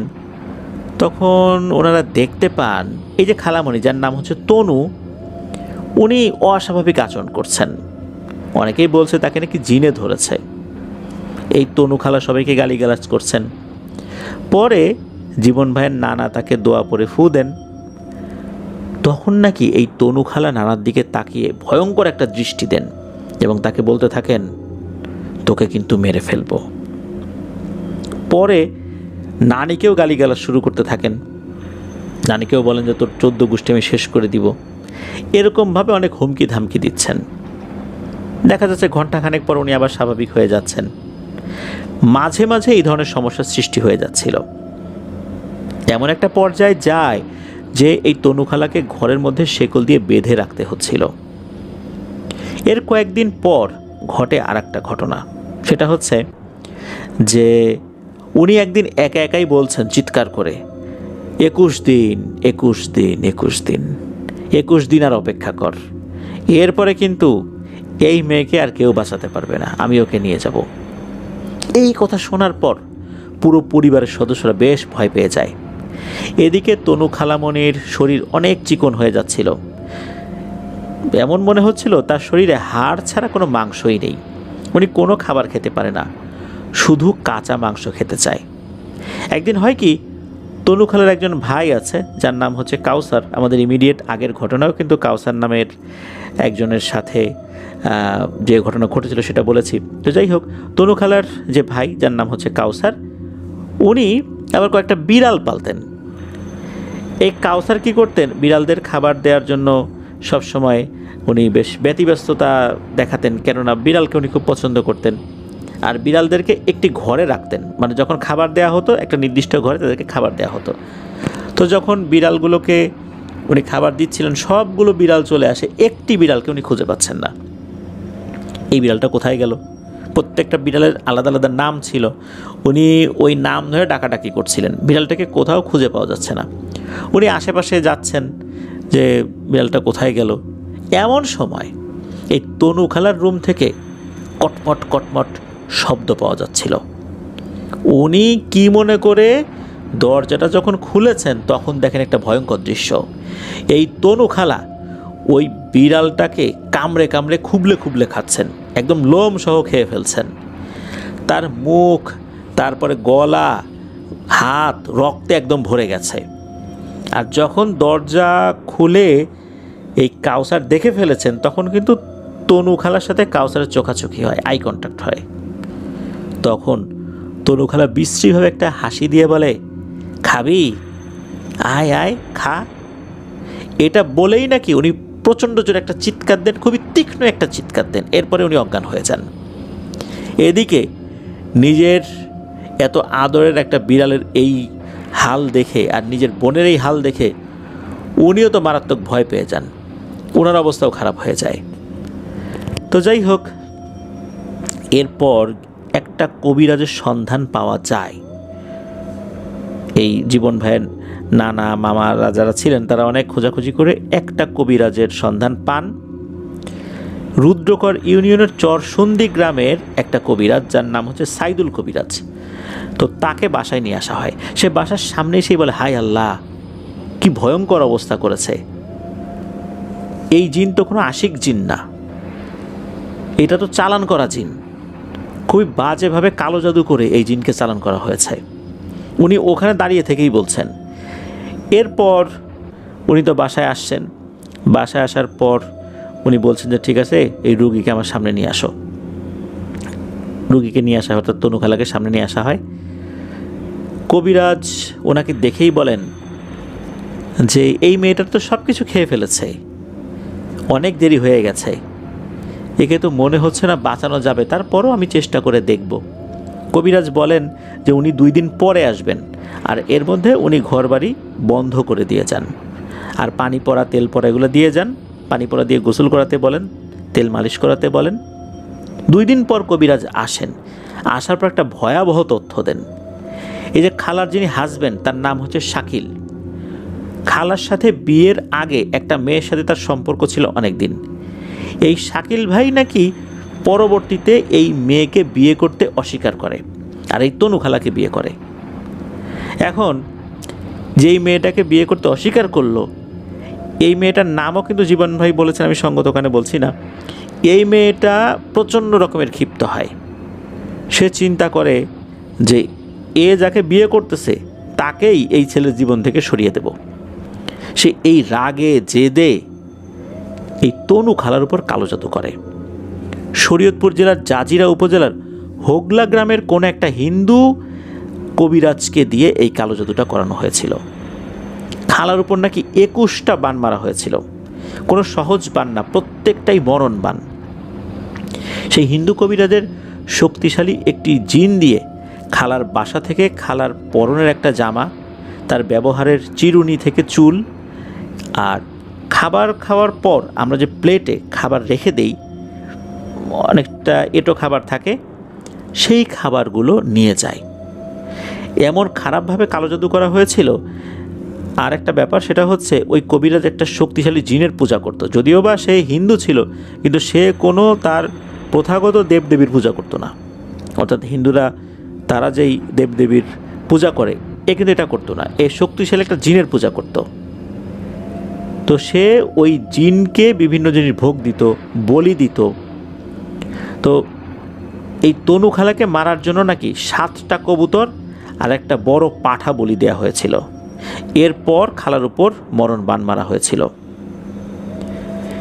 এই যে কবিরাজ, এই কবিরাজ বলতে যিনি আসলে এই যে হিন্দু তান্ত্রিক আর কি, যিনি, উনি কিন্তু এই কাজই করেন ম্যাক্সিমাম সময়। এরপরে সাইদুল কবিরাজ বলেন, এখন আসলে কি করা যাবে আমি বুঝতে পারতেছি না, তারপরও এতটুকু করা যায়, জিনকে হাজির করাতে হবে। যে দুষ্টু জিনটা এই মেয়েটার উপর চালান করা হয়েছে। কিন্তু এই মেয়ের শরীরের যে অবস্থা, এর উপর চালান তো করা হয়েছে, এর উপর হাজির করা যাবে না। হাজির হলেই এই মেয়েটা মারা যাবে। কোনো তুলা রাশির লোক লাগবে। এদিকে ছোট মামার ছিল তুলা রাশি। তখন দুটো বৃত্ত করে, একটা বৃত্তের মধ্যে কবিরাজ বসেন, আর একটা বৃত্তের মধ্যে ছোট মামাকে বসানো হয়। উনি তো রুকিয়া শুরু করেছেন।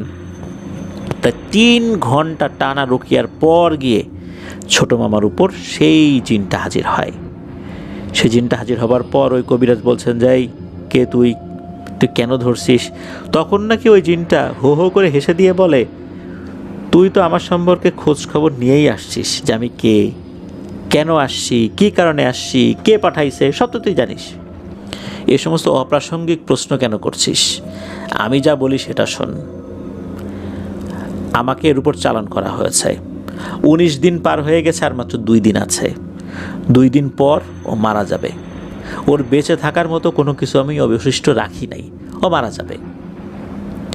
আর এই কবিরাজ, তুই কিন্তু আমার কাজের মধ্যে কখনোই আসবি না। এই মেয়ের কাজ তো আমি শেষ করেই দিছি। পরবর্তীতেও যদি আমি কোনো কাজে হাত দেই, সেই কাজের মধ্যে তোকে যেন না দেখি, তাহলে তুই তো থাকবিও না, তোর পরিবারের কেউ থাকবে না। এটা বলেই নাকি ওই জিনটা খুব বিভৎস একটা হাসি দেয়। এরপর মামার শরীর থেকে চলে যায়। এরপর ছোট মামা অজ্ঞান হয়ে যান। কবিরাজ উনি খুব হতাশ হয়ে যান। এরপর উনি বলতে থাকেন, আপনারা সবাই আল্লাহকে ডাকেন, আসলে কিছুই করার নাই। আল্লাহ ছাড়া এখন আর কোনো আশা ভরসা নাই। আর 2 দিন পর মনে হচ্ছে মেয়েটা মারা যাবে। কবিরাজ চলে যান। পরিবারের শোকের ছায়া নেমে আসে। কেন যেন জীবিত মানুষের জন্যই, মৃত মানুষের জন্য যে আয়োজন করা হয়, সেই আয়োজন তারা করছিলেন, প্রস্তুতি নিচ্ছিলেন, কোথায় কবর হবে, কোথায় কি হবে। সত্যি তাই। 2 দিন যখন হয়ে যায়, তখন তনু খালার প্রচণ্ড রকমের শ্বাসকষ্ট ওঠে। উনি নিঃশ্বাস নিতে পারছিলেন না। চোখগুলো বড় বড় হয়ে যায়। উনি চোখ বড় বড় করে হাত দিয়ে উপরের দিকে কি যেন ইশারা করছিলেন, ঠিক মৃত্যুর আগ মুহূর্তে। এরপর আস্তে আস্তে ওনার শরীরটা নিস্তেজ হয়ে যায়। হাতের ওই ইশারাটাও দেওয়ার ক্ষমতা আর হাতের মধ্যে ছিল না। এরপর তো খালাকে কবর দেওয়া হয়। পরে জানা যায় খালার হাজব্যান্ড, যার নাম শাকিল, আগে যে মেয়েটার সাথে তার সম্পর্ক ছিল, সে পরিবার সহ কোথায় যেন চলে গেছে। সে যে কোথায় আছে এখন কেউ বলতে পারে না। প্রিয় লিসেনার্স, এই ঘটনার মধ্যে দুটি ব্যাপার আমি আপনাদেরকে বলতে চাই। তা হচ্ছে যে একটা সুন্নাহ, যে সুন্নাহটা আমরা অনেকটা ভুলে গেছি, তা হচ্ছে খাবার খাওয়ার পর কোনোভাবে খাবার নষ্ট করা যাবে না। রাসূলুল্লাহ সাল্লাল্লাহু আলাইহি সাল্লাম প্লেট চেটে খেতে বলেছেন। এটার পেছনে দুটো কারণ অবশ্যই রয়েছে। কারণ রাসূলুল্লাহ সাল্লাল্লাহু আলাইহি সাল্লাম যখন কোনো বিষয়ের উপর গুরুত্ব আরোপ করেন, বুঝতে হবে এর ভিতরে জাগতিক এবং আধ্যাত্মিক দুই বিষয়ের উপকারিতা রয়েছে। প্রথমত হচ্ছে যে রাসূল সাল্লাল্লাহু আলাইহি সাল্লাম বলেছেন যে খাবারের কোন অংশে বরকত তা কিন্তু আমরা জানি না, সুতরাং পুরোটা চেটে খেলে খাবারের বরকতটা আমাদের শরীরে ঢুকে পড়ে। বৈজ্ঞানিকভাবে চিন্তা করলে খাবারের যে মাইক্রো ইনগ্রিডিয়েন্টসগুলো রয়েছে এগুলো কিন্তু প্লেটের একদম নিচে পড়ে যায়। খাবার চেটে খেলে, আঙ্গুল চেটে খেলে সেগুলো কিন্তু শরীরে ঢুকে যায়, যা আমাদের শরীরের রোগ প্রতিরোধ ক্ষমতা বাড়ানোর জন্য অনেক কাজে লাগে। আরও একটা বিষয়, সেটা কিন্তু এই ঘটনার মাধ্যমে বুঝতে পারলাম, এই যে এঁটো খাবার এগুলো দিয়েও কিন্তু জাদু করা যায়।